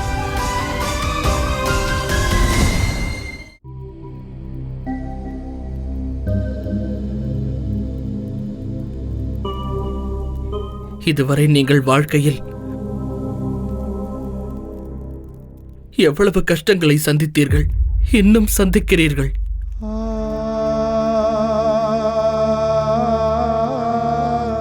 ஆனால் நானோ சகிப்புத்தன்மையே இல்லாமல் இருக்கிறேன். அப்படியானால் இந்த பிப்ளிவானின் அரசகுமாரனாக இருக்க எனக்கு தகுதியே இல்லையா? நான் மிகவும் வெட்கப்பட வேண்டியவனாக இருக்கிறேன். உங்களுக்கும் நம்முடைய குடும்பத்திற்கும் ஆச்சாரியர் சாணக்கியருக்கும் நான் உதவி இல்லாமல் இருக்கிறேன். அவர் எனக்கு நிறைய உதவி செய்கிறார். ஆனால் நான் தான் மறுபடி தோல்வி அடைந்து கொண்டிருக்கின்றேன். உங்கள் ஆசையையும் பூர்த்தி செய்யவில்லை. அம்மா, நான் உங்களைப் போல் தைரியசாலியாக, பயம் இல்லாமல் இருக்க என்னால் முடியவில்லை.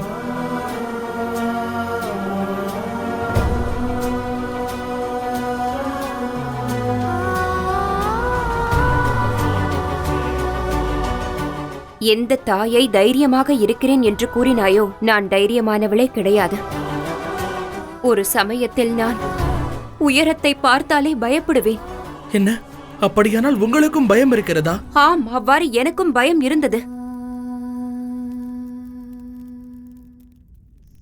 அப்போது இதே எண்ணம்தான் என்னையும் வாட்டியது.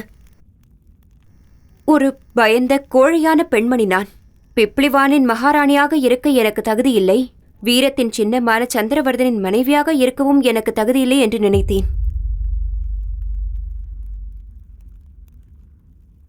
திருமணம் முடிந்து என் கர்ப்பத்தில் நீ வந்தாய். 8 மாத கர்ப்பிணியாக நான் இருந்தபோது ஒரு பண்டிதர் அரண்மனைக்கு வந்து, இந்த மலை மேல் ஒரு விசேஷமான ஆலயம் இருக்கிறது என்றும், அங்கு பாதணி இல்லாமல் வெறும் காலுடன் நடந்து பூஜை செய்தால் எனக்கு பிறக்கும் குழந்தை நன்றாக இருக்கும் என்றார். இவ்வளவு உயரத்தில் இருக்கும் ஆலயத்திற்கு செல்ல வேண்டுமா என்று நான் நினைத்தேன். கொஞ்சம் பயமாகவும் இருந்தது. ஆனால் போக வேண்டும் என்று நான் முடிவு செய்தேன். ஏனென்றால் அந்த கடவுள் ஆசீர்வாதம் உனக்கு வேண்டும் அல்லவா? ஆனால் மலை மேல் ஏறிய போது என்னுடைய கற்பனைக்கும் அப்பாற்பட்டு இருந்தது. மிகவும் பலியாகவும் இருந்தது. ஆலயத்தை அடையும் முன்பாகவே என்னுடைய தைரியம் போய்விட்டது. என் கால்கள் நின்றுவிட்டது. அதற்கு பிறகு என்னுடைய கர்ப்பத்தில் வளர்ந்து கொண்டிருந்த என்னுடைய மகன் சூர வீரபுத்திரன், இந்த தாய்க்கு தைரியத்தை கொடுத்தாய். அந்த சமயத்தில் உன்னுடைய பிஞ்சு கால்களால் என் வயிற்றில் எட்டி உதைத்து உதைத்து உயரத்திற்கு கொண்டு சென்று விட்டாய்.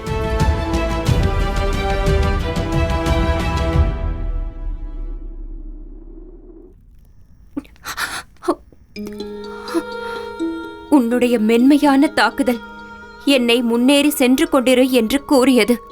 நான் பயத்தை விட்டுவிட்டு முன்னால் சென்றேன். உன்னுடைய தைரியத்தில் சென்றேன். ஆம் சந்திரா, அன்று நீதான் நான் பயந்த நேரத்தில் தைரியத்தை அளித்தாய். உன்னால்தான் சந்திரா அந்த முடியாத யாத்திரையை என்னால் செய்து முடிக்க முடிந்தது. நீ இங்கு இருந்ததால்தான் இது நாள் வரை எல்லா கஷ்டங்களையும் சகித்துக் கொள்ளும் சக்தி இருந்தது. இப்போது நீ என்னை போல் பயப்படுகிறாய்? இல்லை சந்திரா, பராக்கிரமமும் வீரமும் உன் ரத்தத்தில் இருக்கிறது, உன் மனதிற்குள் அடங்கி இருக்கிறது. நீ அதை புரிந்து கொள்ள வேண்டும் சந்திரா.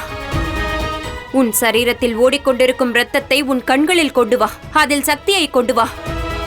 நீ இன்று எனக்கு செய்த விஷயத்தை அனைத்து செயல்களிலும் நிரூபித்துவிடு.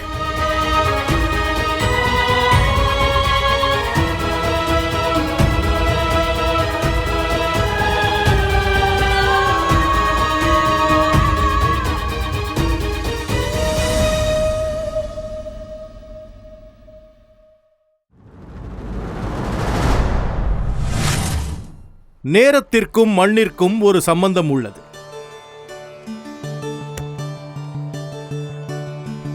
இரண்டையுமே உங்கள் கைகளில் அடக்கி வைக்க முயற்சித்தால் அது நழுவி சென்றுவிடும். இருந்தபோதிலும் உங்கள் கைகளில் தெம்பு இருந்தால் மண்ணானது நழுவிச் செல்லாது.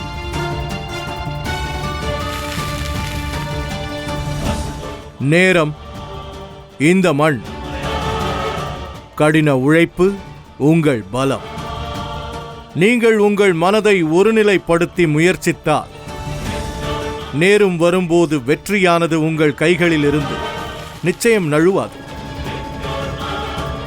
நீதி என்னுடையது, நியதி உங்களுடையது.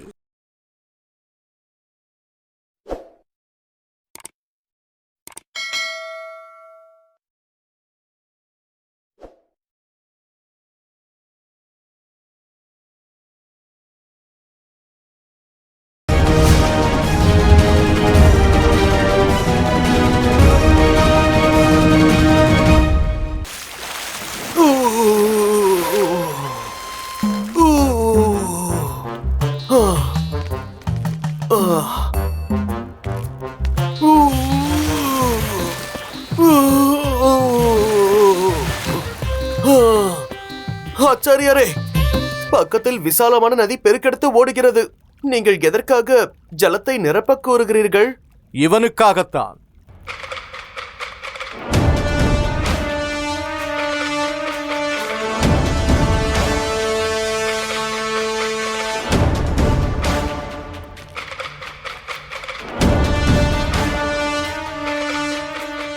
நான் சவாலுக்கு தயாராக இருக்கிறேன் ஆச்சாரியரே. இன்னொரு முறை நாம் முயற்சி செய்யலாம். மீண்டும் நன்றாக யோசித்துக்கொள் சந்திரகுப்தா.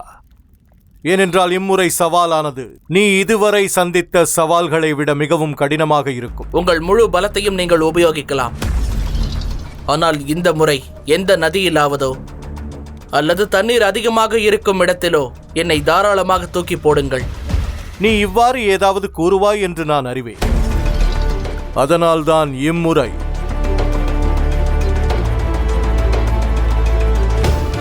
நான் இந்த தண்ணீர் தொட்டியை ஏற்பாடு செய்திருக்கிறேன்.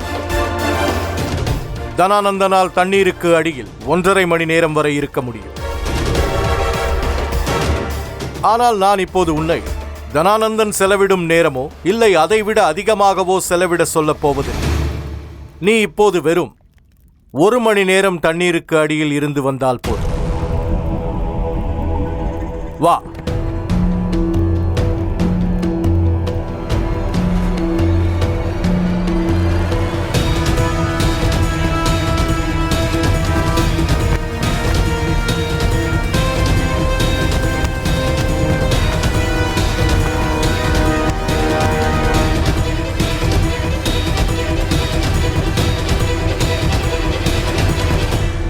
உன்னுடைய நேரம் ஆரம்பித்து விட்டது. செல்.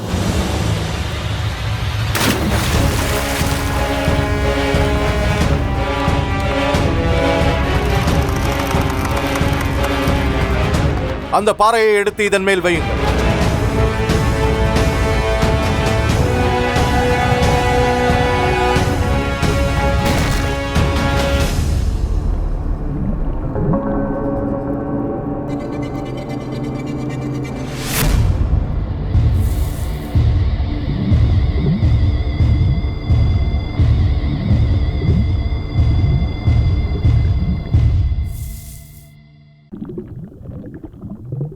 எந்த தாயை தைரியமாக இருக்கிறேன் என்று கூறினாயோ, நான் தைரியமானவளே கிடையாது.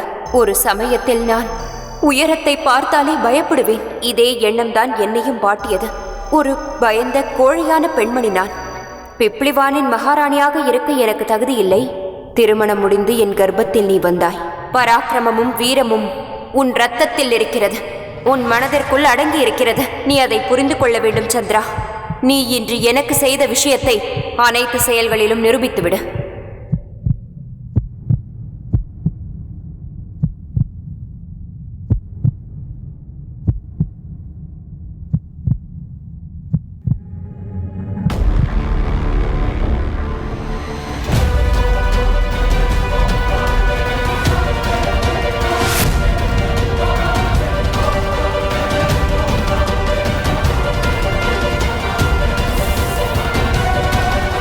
ஆச்சாரியரே, ஆச்சாரியரே, ஆச்சாரியரே, தவறு நடந்து விட்டது. நான் மணிக்காட்டியை 1 மணி நேரத்திற்கு பதிலாக 2 மணி நேரம் அதிகமாக வைத்து விட்டேன். என்ன?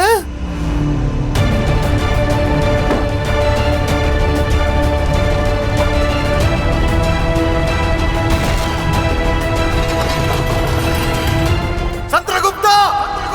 சந்திரகுப்தா! சந்திரகுப்தா!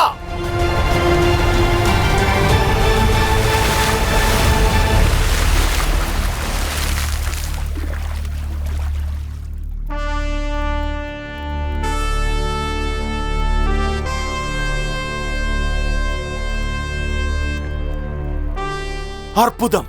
இது உண்மையிலேயே அதிசயம்தான்.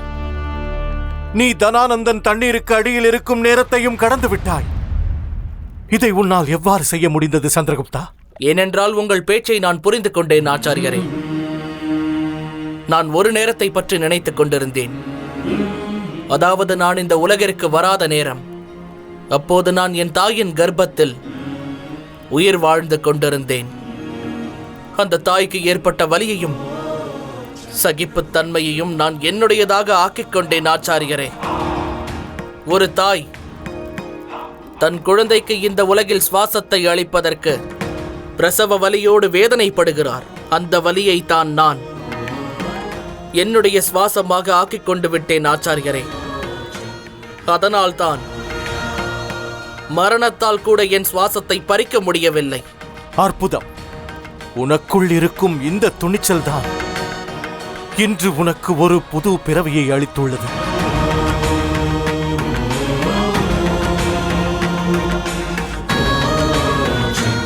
வா சந்திரகுப்தா.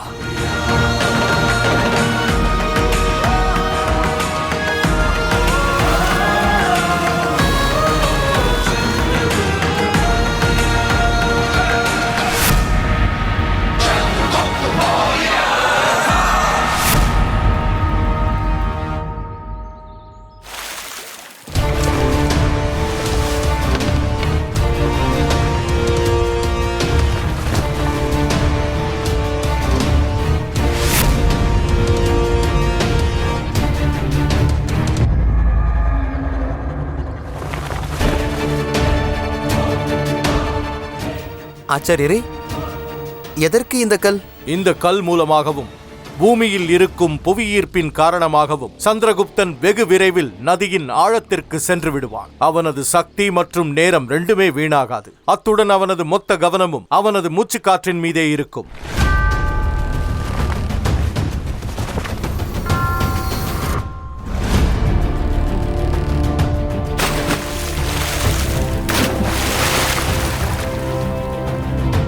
வெற்றியுடன் திரும்பி வா.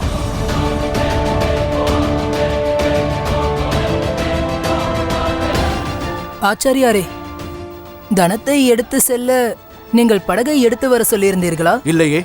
ஏன்? நாம் பெரிய பிரச்சனையில் மாட்டிக்கொண்டோம். அங்கே பாருங்கள்.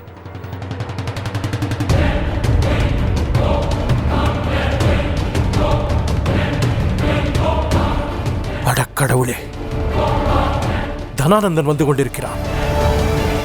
யாரோ இவன் தனத்தின் மீது கண் வைத்திருப்பது அவனுக்கு தெரிய வந்துள்ளது. எல்லோரும் மறைந்து கொள்ளுங்கள்.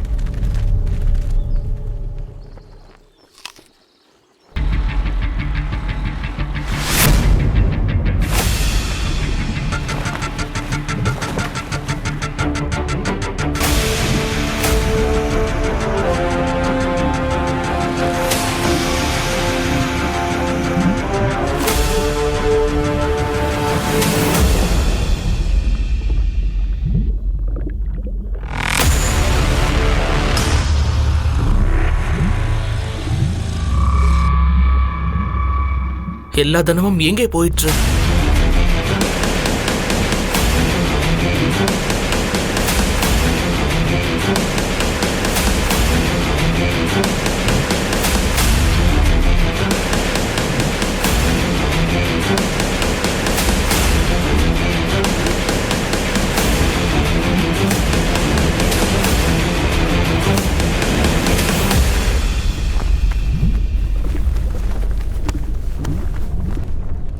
ஆஹா, மீன் பிடிக்க உண்மையிலேயே அற்புதமான சூழ்நிலை அல்லவா மகாமாத்தியரே?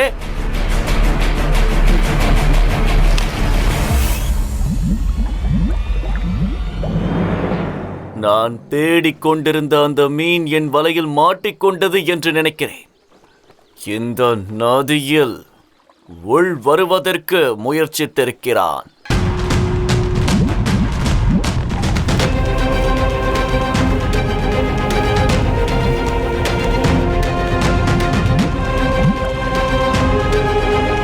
நீங்கள் சொன்னது போல் நடந்துவிட்டது மகாராஜா. நீங்கள் கூறியது உண்மைதான். உங்கள் தனத்தை அடைய யாரோ விருப்பப்படுகிறார்கள். செல்லுங்கள், என் வலையில் சிக்கிக் கொண்டுள்ள அந்த மீனை உடனே என் கண் முன்னே கொண்டு வந்து நிறுத்துங்கள். அது துடி துடிக்க இறந்து போவதை நான் பார்க்க விரும்புகிறேன்.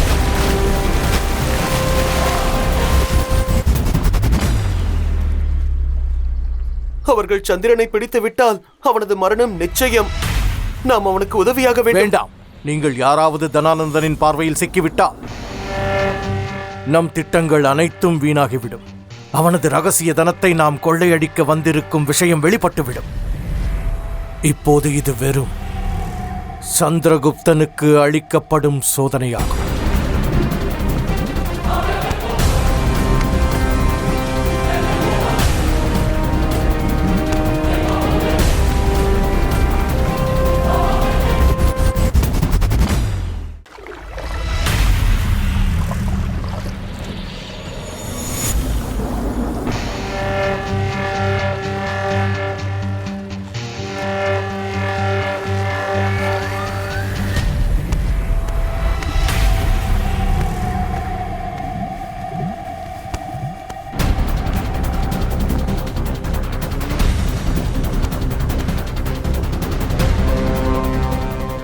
ஒருவேளை சந்திரனுக்கு ஏதேனும் இல்லை ஸ்து, ஆச்சாரியார் அவனுக்கு ஜலத்துக்குள் இருக்கும் பயிற்சியை அளித்திருக்கிறார். அந்த பயிற்சியே அவனை காப்பாற்றும்.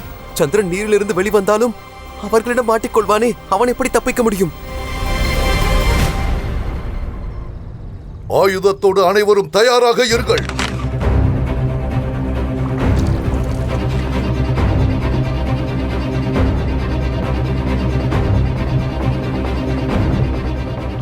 தண்ணீருக்கு அடியில் உயிருடன் இருப்பதற்கு நம்முடைய சுவாசமல்ல, இந்திரியங்களின் கட்டுப்பாடுதான் மிகவும் முக்கியம். உனக்குள் இருக்கும் அந்த ஒளியை நீ உபயோகத்திற்கு கொண்டு வர வேண்டும். மரணத்தை ஏமாற்ற வேண்டும். சில நேரங்களில் உயிர் வாழ்வதற்கு மரணம் நேர்ந்ததைப் போல் நடிக்க வேண்டும் சந்திரகுப்தா.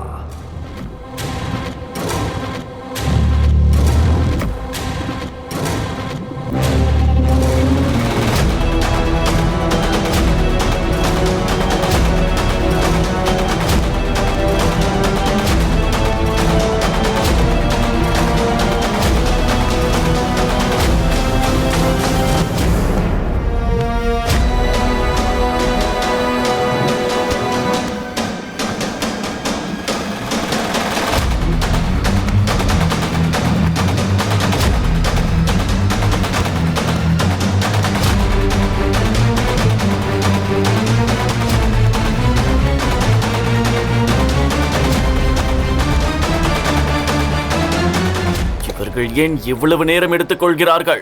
எனக்கு தெரிந்து அவர்கள் இருவரும் சடலமாகத்தான் மேலே வருவார்கள் போல் இருக்கிறது.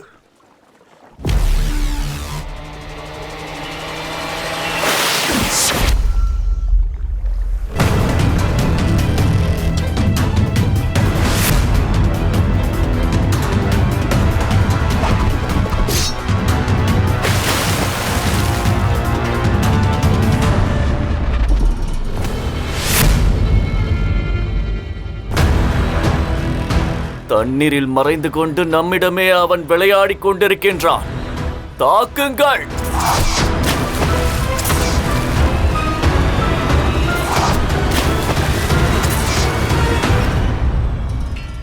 சந்திரா எங்கிருக்கிறாய்?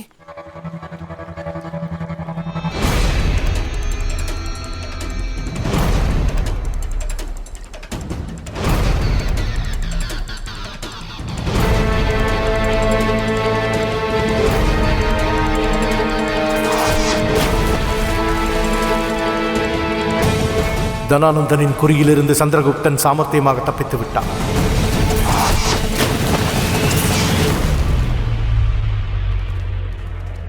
நீ அற்புதமாக துணிச்சலை காட்டினாய் சந்திரா.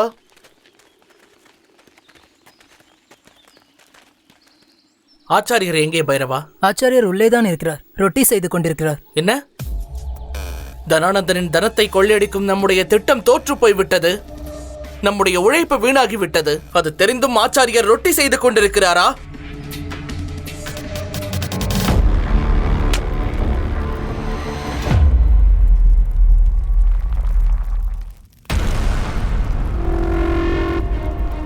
ஆச்சாரியரே, நம் யாத்திரையை எங்கே ஆரம்பித்தோமோ, இத்தனை கடுமையான பயிற்சிக்கு பிறகும், இவ்வளவு உழைப்பிற்கு பிறகும் நாம் சூனியப்பட்டு போய்தான் இருக்கிறோம். தனானந்தன் மறுபடியும் நம்மை ஏமாற்றி விட்டான். ஆனால் நீங்கள் ரொட்டி சுடுகிறீர்கள். ஒருவேளை தனானந்தன் அவன் ரகசிய இடத்தை மாற்றியிருந்தாலும் கூட என்னவாயிற்று? மீண்டும் நாம் அதை கண்டுபிடிப்போம். அப்போது அதை கொள்ளையடிப்போம். நமக்கு இன்னொரு அவகாசம் கிடைக்கும். இந்த அவகாசத்தால் நமக்கு என்ன லாபம் இருக்க போகிறது? நீங்கள் ரொட்டிக்கு கொடுத்த உழைப்பு இப்போது கரிந்து வீணாகிவிட்டது.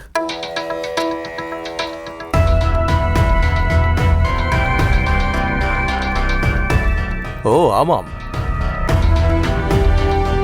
இது உண்மையிலேயே எரிந்துவிட்டது. ஆனால் ஒரே ஒரு ரொட்டி எரிவதனால் என்னவாயிற்று சந்திரகுப்தா? இன்னும் மாவு மீதி இருக்கிறதே. அக்னியும் இருக்கிறது, அடுப்பும் அணையவில்லை. நம்மால் வேறு ரொட்டிகளை செய்து கொள்ள முடியும். நான் கூறியதின் தத்துவம் புரிந்ததா? உங்களுக்கு தான் புரியவில்லை ஆச்சாரியரே. அங்கே அரண்மனையில் எரிந்து கொண்டிருக்கும் ஒரே அமளி துமளி நடந்து கொண்டிருக்கும். நீங்கள் இங்கு விடுகதை போடுகிறீர்கள். அரண்மனை எரிந்து கொண்டிருக்கிறதா? ஆமாம். அப்படியென்றால் நீங்களும் அங்கேயே செல்லுங்கள் அரசகுமாரரே. இங்கு எங்களுடன் சேர்ந்து ஏன் நேரத்தை வீணாக்கிக் கொண்டிருக்கிறீர்கள்? புரிந்துவிட்டது. இதை நான் செய்திருக்க வேண்டும். நீங்கள் இங்கு உட்கார்ந்து கொண்டு ரொட்டியை சுட்டுக் கொண்டு சந்தோஷமாக இருங்கள். நான் அரண்மனைக்கு செல்கிறேன்.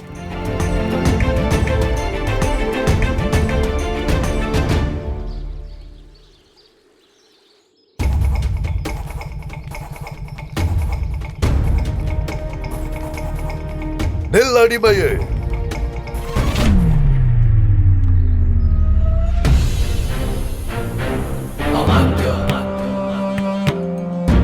இவ்வளவு அவசரமாக எங்கு செல்கிறாய்? இத்தனை நேரம் எங்கிருந்தாய்? நான் எங்க சென்றேன்? சரி, நீங்கள் என்னை கேள்வி கேட்கிறீர்கள். நீ ஒரு மெய்காப்பாளன். அரசகுமாரி உன்னை தேடிக்கொண்டிருக்கிறார். உனக்கு கொடுத்த பொறுப்பை மறந்து இப்படித்தான் நடப்பாயா? உனக்கு கொடுத்த வேலையை விட அப்படி என்ன முக்கியமான வேலை உனக்கு இருக்கிறது என்று எனக்கு இப்பொழுது தெரிய வேண்டும். இதோ பாருங்கள் அமாத்தியரே, என்னை மன்னித்து விடுங்கள். விஷயம் என்னவென்றால்... போதும்.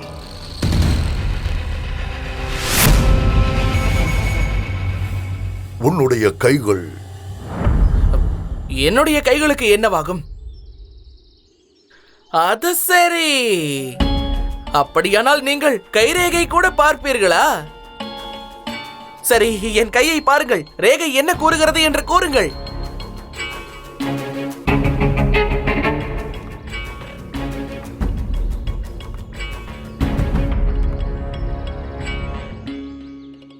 உன்னுடைய கைகளில் நீ தண்ணீரிலிருந்து வெளியே வந்ததாக எழுதியிருக்கிறது. இப்பொழுது தெரிகிறதா? நீ என்னிடம் எதையோ மறைக்கிறாய். மகாமாத்தியாரே, சாம்ராட் உங்களை அழைக்கிறார். மறந்து விடாதே, என்னுடைய பெயர் அமாத்தியார் ராட்சசன். என்னிடமிருந்து நீ தப்பிக்கவே இயலாது.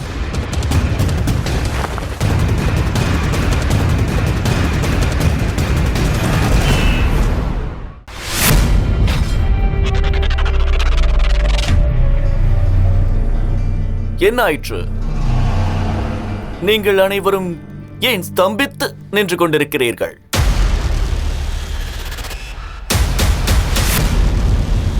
இதுதான் எனக்கு மிக பிடித்த விலை மதிப்பற்ற கஜானா.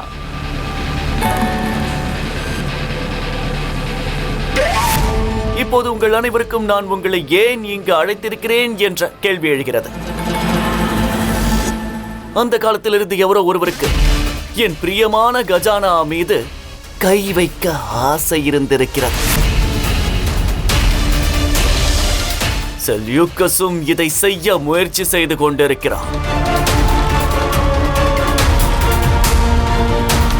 ஆமாம் மகாராஜா, நமது சேனைகள் கங்கையின் இந்த கரை முதல் அந்த கரை வரை தேடி பார்த்து விட்டார்கள். ஆனால் எங்கும் கிடைக்கவில்லை. ஒருவேளை நமது தாக்குதலை தாங்க முடியாமல் அவன் மரணித்திருப்பான் என்று தோன்றுகிறது. இன்னொரு சந்தேகம், கங்கையின் பிரவாகத்தால் வெகு தூரம் தூக்கி எறியப்பட்டிருக்கும். என் கண்களால் நான் காணும் வரையில் அந்த திருடன் இறந்து விட்டான் என்று எவர் வந்து கூறினாலும் அந்த விஷயத்தை நான் நம்ப மாட்டேன். ஏனென்றால் அவன் ஒரு சாதாரண திருடன் அல்ல. நான் மறைத்து வைத்திருந்த தங்கத்தை தேடி வந்திருக்கிறான். கங்கையின் ஆழமான பகுதிக்கே அவனால் செல்ல முடியும் என்றால் அங்கிருந்து வெளியே அவனால் வர முடியாதா என்ன? ஜலத்தின் உள்ளே இருந்து என்னுடைய கத்தியாலேயே என்னை தாக்க முயற்சித்திருக்கிறான். அவனது குறி அந்த அளவிற்கு கச்சிதமாக இருந்தது. மகாமாத்தியரே, கங்கையில் அவனால் எப்படி மூழ்க முடிந்தது? எப்படி? தனானந்தனின் சக்கர வியூகத்தை உடைத்துக் கொண்டு வெளியேறி இருக்கிறான். அவன் யாராக இருக்கக்கூடும்? மகாராஜா, எனக்கு ஒருவர் மீது சந்தேகம் உள்ளது.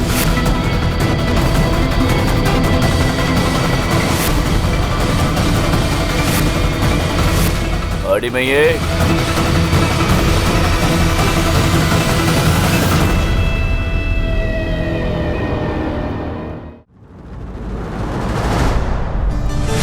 விஷம் ஒரு அற்புதமான பதார்த்தம். ஒருவேளை திடீரென்று அது இரத்த ஓட்டத்தில் கலந்து விட்டால் ஆபத்தாக மாறி உயிரையே பறிக்கக்கூடும். இருப்பினும் அதே விஷத்தால் தயாரிக்கப்பட்ட விஷ முறிவுக்கான ஔஷதங்கள் ஆயிரக்கணக்கானோரின் உயிரை காப்பாற்ற அமிர்தத்தின் வேலையை செய்கிறது. இதன் அர்த்தம் என்ன? நல்லதோ அல்லது கெடுதலோ அது ஒரு பொருளில் கிடையாது, அதை உபயோகப்படுத்துகின்ற பாவத்தில்தான் உள்ளது. அதனால் வாழ்க்கையில் நீங்கள் பாதுகாப்பாக இருக்க விரும்பினால், வெற்றி அடைய வேண்டும் என்று விரும்பினால், நமக்கு எதிரில் நிற்போரின் குணத்தை புரிந்து கொள்ள வேண்டும். அவர்களது பாவனையை படிக்க வேண்டும். ஏனென்றால் பாவனையை விட பெரிய ஆயுதம் கிடையாது. அதேபோல் பாவனையை விட ஒரு பெரிய கவசமும் கிடையாது. நீதி என்னுடையது, நியதி உங்களுடையது.